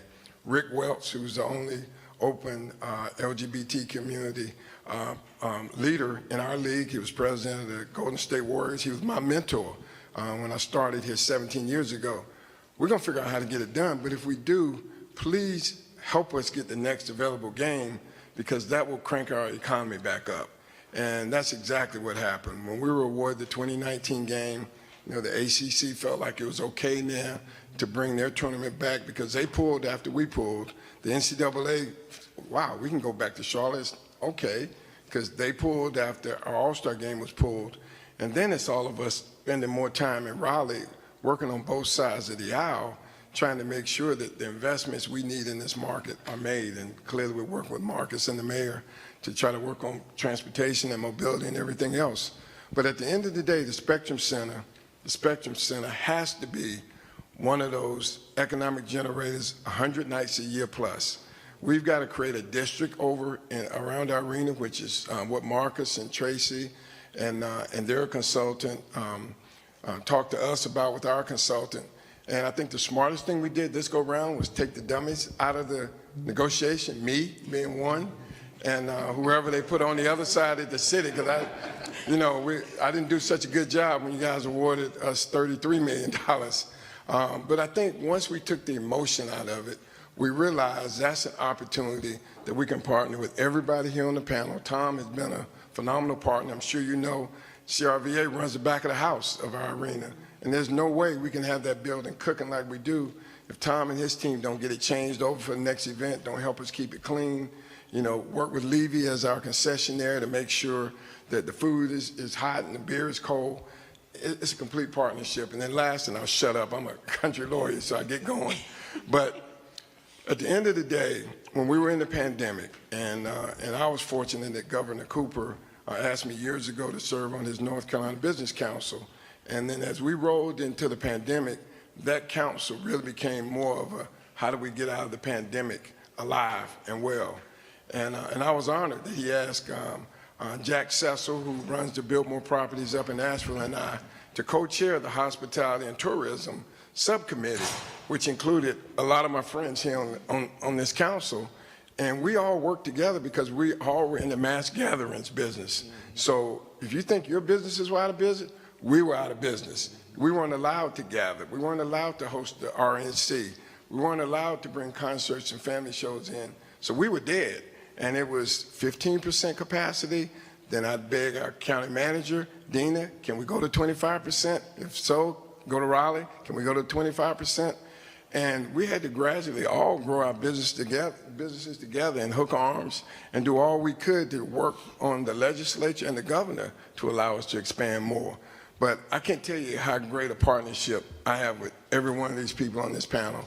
There's no way I or we at the Hornets do what we do without the support of literally everybody sitting here. And of course, you know, our city council, our mayor, who I think is the best mayor in the country, and I've said it publicly.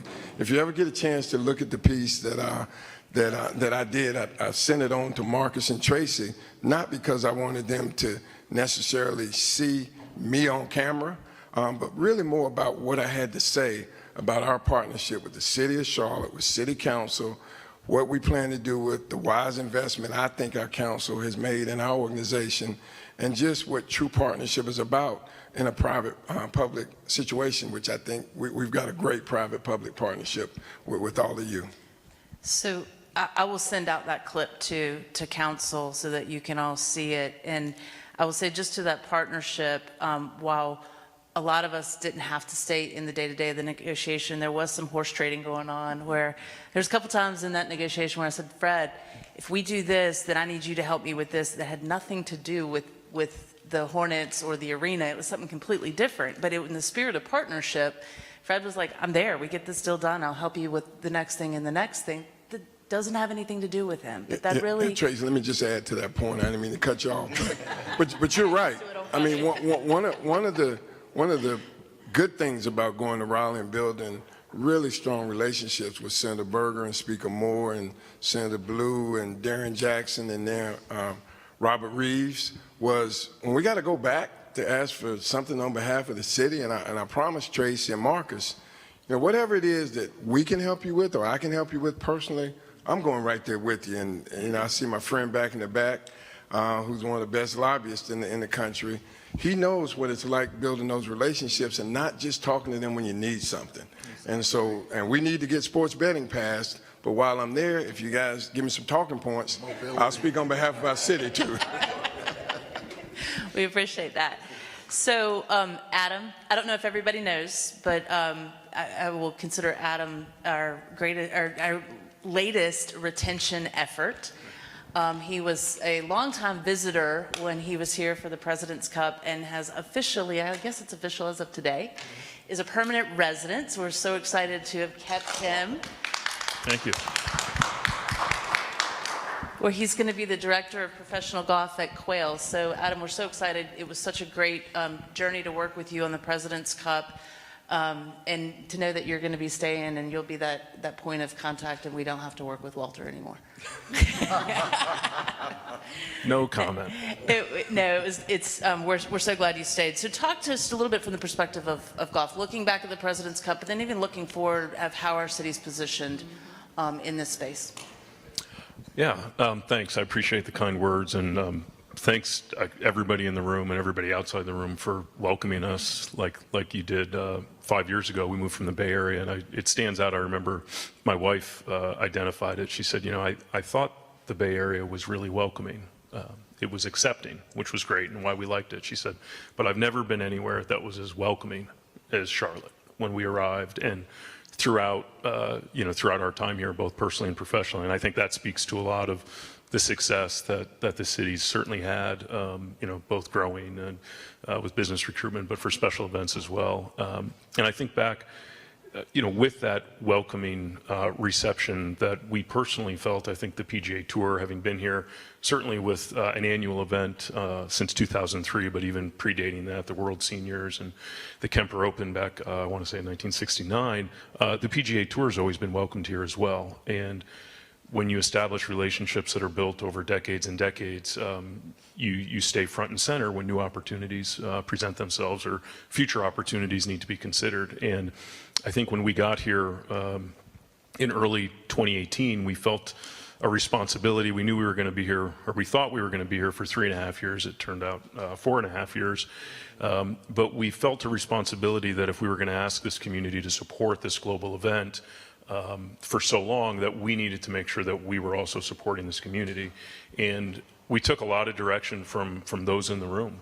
We took a lot of direction from those up here on the panel, from other community stakeholders. And it was important that when Charlotte had this international golf event for 4 days at the end of September, that we presented it in a way that really reflected Charlotte and that it reflected all of Charlotte. So I look back and, we spent a lot of time getting to know the community. Our first sort of introduction to the community was really taking our show on the road and focusing not just on activating South Park, but we had watch parties during the 2019 President's Cup throughout the city at various establishments. We started supporting local nonprofits in 2019, nonprofits that really the community had identified. We showed up and we wanted to understand what Charlotte cared about, what was the focus, and it didn't take us long to learn about the work that Leading on Opportunity Task Force had done and where we could find our way into supporting the community. So we took a lot of direction from this community, and ultimately we were able to put on what was the most successful President's Cup in the event's close to 30-year history by leaps and bounds, and that would not have happened if it wasn't for the community support and the community leadership that was provided. I will say I remember a defining moment when you and Walter came to our team and said, what are the small businesses that we want to engage, right? What are the community's small businesses? Who are the people, and not just, hey, we have a quota to hit or anything like that. You really took the time to get to know Charlotte or to think about those businesses to elevate and be a part of the event. So that was a great learning opportunity for us too, right? Because it changes the way we approach kind of things going forward. So thank you for that. Adam, you kind of brought me into the next question, and I'm just going to kind of go down the line. Vinay, I'll start with you. But it's really, when we talk about hospitality and tourism, there's kind of two sides of it, right? We talk a lot about what does the industry generate, right? And all the tourism and all the visitors. But talk about the community benefit, the community impact, whether it's from a perspective of a team or vendors or anything like that. I mean, I said it earlier, right? I mean, it's job creators. It's what tourism does is it allows people to come enjoy Charlotte for first time. I think I said that in the conventions and article. Bringing them here once will allow them to come back over and over and over again and spend money in our city, generate taxes in our city, so we can do the kinds of things that council wants to get done. All the events that get put together. I will tell you, walking through Uptown in 2020 was painful. Right? But then clock turned. I think it was the week of President's Cup. The International Art Festival. My wife was performing, so I'm going to go down there and watch. Didn't realize it. Elton John was in concert. You have that going on. I think the Hornets had something in the arena. So it felt like New York City. It felt amazing. And that's what tourism does. It elevates the stature of our city, of the destination we've created, and then at the same time brings in resources, financial resources that the community can then partake in. I think I'll leave the tourism piece up to the experts on the panel. I'm a little over my skis there, but I think for us, it was looking at how many different ways beyond travel and tourism we could impact the community. Working with small businesses, it spans the gamut when you think about, is it driving direct dollars from a supplier standpoint? Is it integrating some of these businesses into our on-site program and giving them not only receipts and income generating, but also raising the profile? I know walking around the community after our event, we had close to a dozen food partners, local restaurants that were represented out at our event, and the feedback from one was that they had a month's worth of receipts in a week out at Quail Hollow, which was phenomenal. But another one was, we had people coming into our store for the first time that had been saying for a long time, we meant to be down here, we meant to get down here. We tried your fries at Quail Hollow, and now we're here. So, it's a little bit of a legacy of support.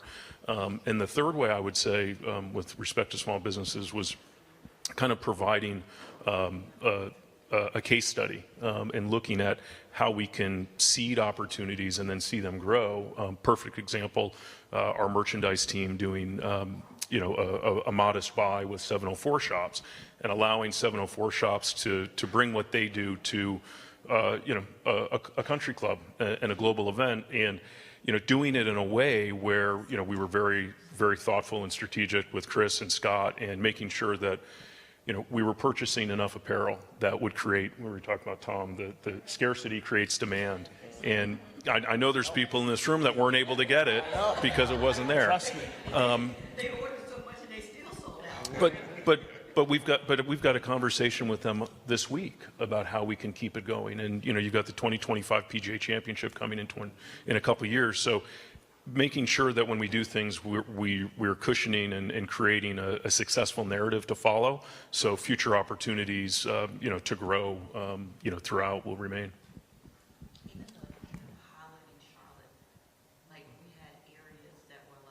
You got to speak to the mic, Ms. Molina.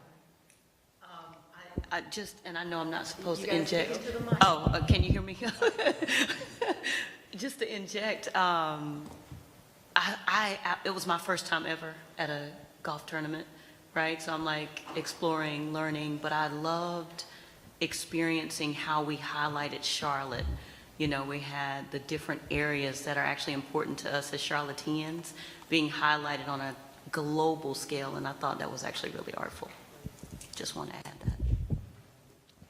Yeah, Tracy, when you talk about community, we've always thought about the Spectrum Center as being a community asset and a community gathering place. And so when you see high school graduations at our building or local college graduations, you'll see a very diverse group of events, concerts that literally hit every demographic and every genre of music. It's not happenstantial, it's purposeful. When you look at our games and our game presentation, when I got here in 2006, our games weren't quite as welcoming to everybody. And we've purposefully changed the music so that the music literally hits every demographic. Our halftime acts, our pregame acts, our national anthem singers or performers, all different demographics so that everybody feels at home when they come to the Spectrum Center. And then one of the interesting things that I saw in State Farm Arena in Atlanta, which if any of you visit and any of you visit up in Brooklyn, their arena is something very similar to what Adam's talking about. A lot of neighborhood restaurants that are in the arena have formed a partnership with Levy, which we're certainly going to try to think about exploring. One of the things that Betsy Mack, who runs our community relations efforts, did during the pandemic was, as we were going out trying to find community events and ways to give back, to identify some small restaurants, minority restaurants, and caterers, and buy food from them to give to the hospital workers or give to people that were out helping people that were suffering during the pandemic. How do we take that and elevate that to a level that we don't just have Chick-fil-A in our building, or don't just have a major brand in the building, or a Dunkin' Donuts who we just added as a partner? How do we get some of these small businesses in town that have great restaurants that we all like to go and visit, enjoy their food, and help them elevate their business? And so, again, we're just trying to steal great ideas and what I consider best practices, or we consider best practices, from a lot of our partners in the NBA, and they're willing to help share, and because they all share Levy as a partner as well. And so if they can do it, there's no reason why we can't at least explore doing it.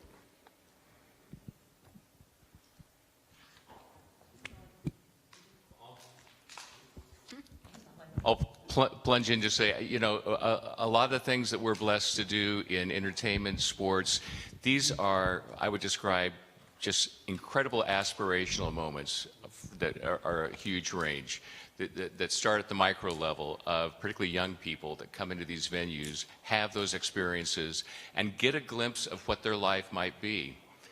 And that's important to our city.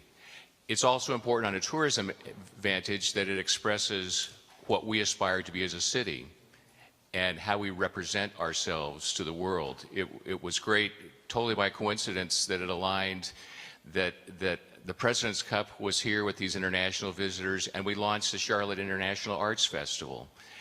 because it was a great opportunity for us to express the breadth of what we aspire to be. You know, I frequently hear from out-of-town guests that come to our theaters to say, when did Charlotte get to be so cool? And so when you look at the range of things we're accomplishing, from the way that we're influencing our kids in a positive way, to out-of-town guests that are saying, wow, this is a great place to be. Maybe I should live there. Maybe I should be like Adam and move there because I've made a choice that this is a place to be. So I think these are key opportunities for us to define for ourselves and define to the world who we are and what we want to be. I'll just wrap up by saying that we're really grateful for these visitors because of what they leave behind for us, right? Not only do they spend money in our city, but they also leave a tourism tax for us, right? And we use that tourism tax to build the Spectrum Center, the Convention Center, invest in Ovens and Bojangles, invest in Blumenthal. And those taxes that visitors spend in our market that result of that spending creates venues for our citizens, right? And so for our community. And so we have world-class buildings because we have a vibrant visitor economy, and that our community gets to enjoy that. And that's a really, really important part of why we love visitors, right? And why this industry is so important to our community, is because we can attract them. Think about in our advertising, for every dollar, we just got a new ROI study, for every dollar we spend in marketing, somebody came to our city and spent $71 and left $4 in taxes behind, right? So think about the value of that and how that $4 in taxes generated, that multiplier effect, creates opportunities for us to solve some of our most important venue problems as well. And so I'm really grateful for tourists, right? And I'm really grateful for the visitors. Often people say things like, well, why are you so focused on visitors when we have a lot of our own problems in our community? It's because visitors help us solve our problems in our community. And that's a really important thing to remember. I'd be jobless, you know, without visitors. Most of us would be. So I want to hit on something Tom Gabbard said about, you know, the arts, and Charlotte is cool. When we're recruiting businesses, a lot of times we're competing against Austin, we're competing against Nashville, and we're faced with that question of like, what's your cool factor? And I always say that we are a city that is built on commerce first, and quality of life and those aspects of it, but that we're just now coming into our cool, and that's from the work that all of you all are doing. I will tell you, I have a 21-year-old getting ready to graduate. You know, he's coming back home. I said, okay, you're going to live at the house? No, I'm living in South End. Okay? I'm like, okay. But that's what we have created here. Okay, it is cool. It is great. I mean, it's destinational assets that we have, that we've created over time, that has put Charlotte on a global scene. You know, when the President's Cup was here, the world woke up and went to bed with Charlotte on its mind, right? When the All-Star game was here, same thing. When the DNC was here, same thing. The world woke up and world went to bed with Charlotte, North Carolina in their mind. And that's what this industry creates. And that's what venues like Spectrum Center, like, and you know, sports, you name it. We've got everything. Hey, Tracy, let me just add one thing, if I could, to what Vinay said, just to share with the group how we think about Charlotte whenever we get an international opportunity. You may remember 8 or 10 years ago, we were invited to go to Asia, to Beijing and Shanghai, and play the Clippers in 2 games. And we purposefully asked Eileen, is it we, that used to be at the old chamber, the Legacy Chamber, to come as part of our traveling party, ride over on our team plane. She happened to be from Shanghai, to help us introduce Charlotte to a lot of her native neighbors and encourage them to move their businesses here and do business with us. Same thing when we were invited 5 years ago, right before the pandemic, to go to Paris. The first thing we did with Janet Labar's leadership at the Charlotte Regional Business Alliance is say, how can we use this season game, this is a regular season game against the Milwaukee Bucks in Paris, how can we bring people from all over Europe and we put together an amazing group of business leaders from Charlotte to talk about what a great place Charlotte is to do business. So we were lucky to have our mayor there. I think Marcus went. Did you go, Tracy? Yeah, I think councilman here. So we had a number of people join in our party and travel over, and Bank of America and Honeywell allowed 2 of their most senior executives to sit on a panel with Janet Labar and I to just really praise Charlotte and what it's like to do business in Charlotte, and had our Commissioner Adam Silver, his entire executive team, our owner, our managing partner Curtis Polk, everybody there to do all we could to make sure that this game, that's a global game, part of the NBA Global Games, we had a chance to tell our story about Charlotte rather than just going over and playing the game. And so we're committed to that, and we're hoping to get another opportunity to play internationally. When we do, one of the first things we're going to think about is how can we use that opportunity to better the place that we all love to live, work, and play. So I know that Councilmember Driggs, Councilmember Graham had comments, questions. Did y'all have? Did you? You had some? I'll just make a short comment. It feels like we're getting low on time, but for one, thank you, all of you, for the important contributions you make to Charlotte. Not only in your limited areas, specific areas of responsibility, but also as community citizens. Much appreciated. And congratulations on having weathered COVID the way you did, because the drop-off in your revenues in particular was sensational. What I wanted to say was we have invested, in fact, in hospitality, in the convention center. We're talking about the arts, the team, and at Quail. But those things came up sort of out of one at a time from a council perspective. And we sort of said, yeah, okay, that looks good. So if you have thoughts, again, not now, but if you have thoughts on how we can be more holistic and intentional, pardon those expressions, but can we do more to capitalize on the synergies that come from the activity in each of your spheres and the spin-off in terms of job creation, economic activity, and so on? Because it feels to me like we're a little bit piecemeal right now in the way we make our decisions about what each of you does. Thank you. Thank you. I too want to echo council members Drake's sentiments in terms of the impact that you all make on our local community from an economic development perspective. And Fred, you may have read my mind. Yesterday I mentioned the HB2 example in reference to how the corporate community really came to help us through that tough time, and use it in the same analogy of mobility. All the events that you guys do are regional events. People from all over the Southeast come to Charlotte. The President's Cup, I met folks from Florida and Georgia and Tennessee and DC came to Charlotte for the event. And so mobility and making sure we're able to get people from the region and to your destinations is really important to us, to me. And so from an economic development perspective, would love to take you up on that help in reference to talking to centers of influence in Raleigh about the need for a mobility plan for our region, not a Charlotte axe, but a regional axe. You heard us talk a little bit about our state and federal agenda. Words on paper, right? Unless we are intentional about impacting and talking to centers of influence who understand what it is that we want to get done for the region, and more importantly, the impact it has on what you do each and every day. So I'm publicly saying we need your help. And would love to find ways where we can work together to make that happen. I just want to say thank you to all of you.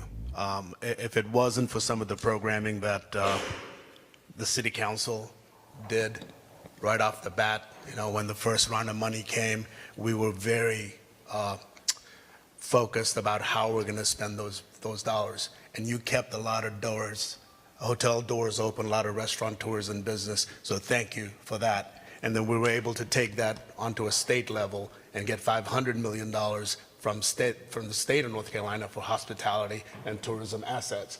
Because I think not just the city, as a state, we're the 6th most visited state in the country, I think. I think that's what the number is. So it is huge. The beaches and the mountains. I remember having the conversation with the governor when the caps came. And I said, Charlotte's not going to get to 50% occupancy anytime soon, but your beaches and mountains will. And lo and behold, they got there, and they're still there. They're booming.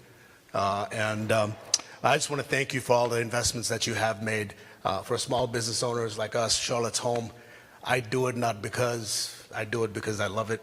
And we do have relationships, and anytime we can help, we will do it. Thank you.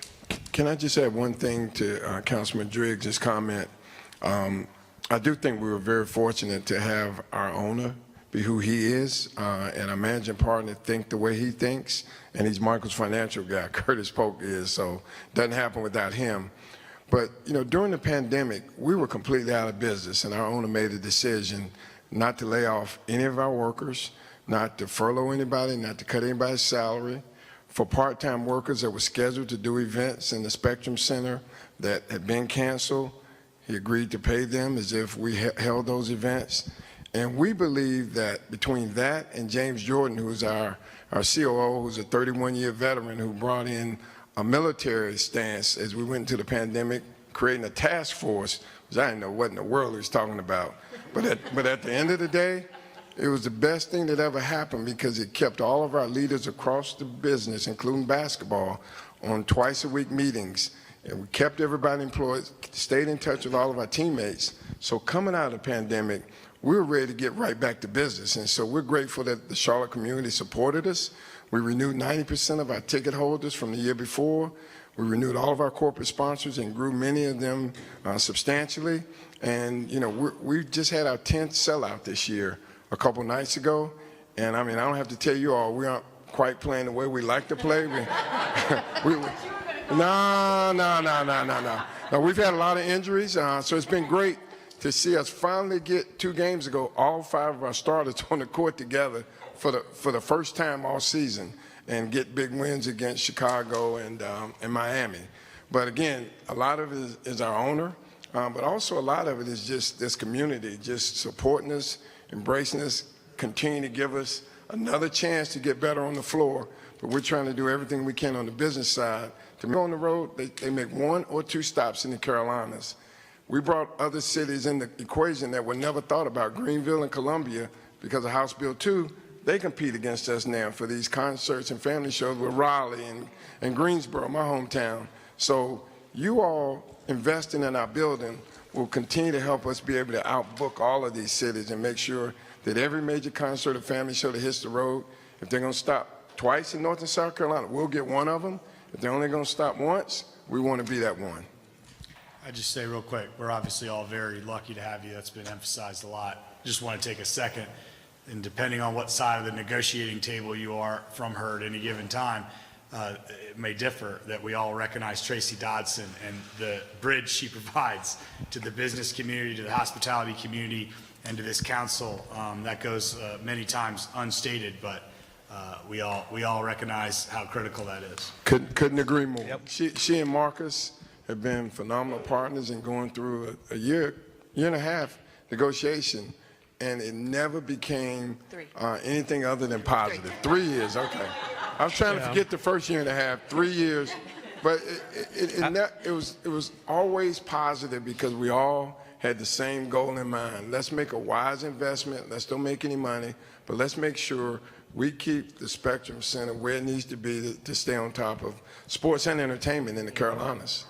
So Fred, I think you said it well, and one takeaway for this is it's not an us versus you, right? When we're in these negotiations, it is about what's best for our community, but how we all keep moving together in that partnership. And that was really what I just wanted to take an opportunity to thank you guys for all that you do and that partnership. I think it definitely goes both ways, and we're very fortunate here.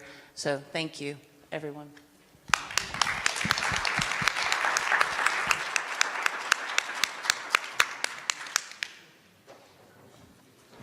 Thank you to our panelists again. We really appreciate you being here.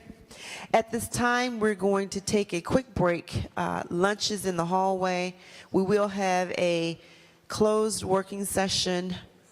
You also will have a working lunch during that time as well. And then we will, after the closed session, we'll come back to the planning presentation to end the day. Thank you.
into the record, to consult with the city attorney to preserve the attorney-client privilege between the city attorney and the city council pursuant to NCGS 143-318-11A3, to discuss matters relating to the location or expansion of industries or other businesses in Charlotte, including agreement on a tentative list of economic development incentives that may be offered by the city in negotiations pursuant to NCGS 143-318-11A4, and to establish or instruct city staff concerning the position to be taken by on behalf of the city in negotiating the price or other material terms of a contract or proposed contract for the acquisition of real property by purchase, option, or exchange pursuant to NCGS 143-318-11A5. So moved.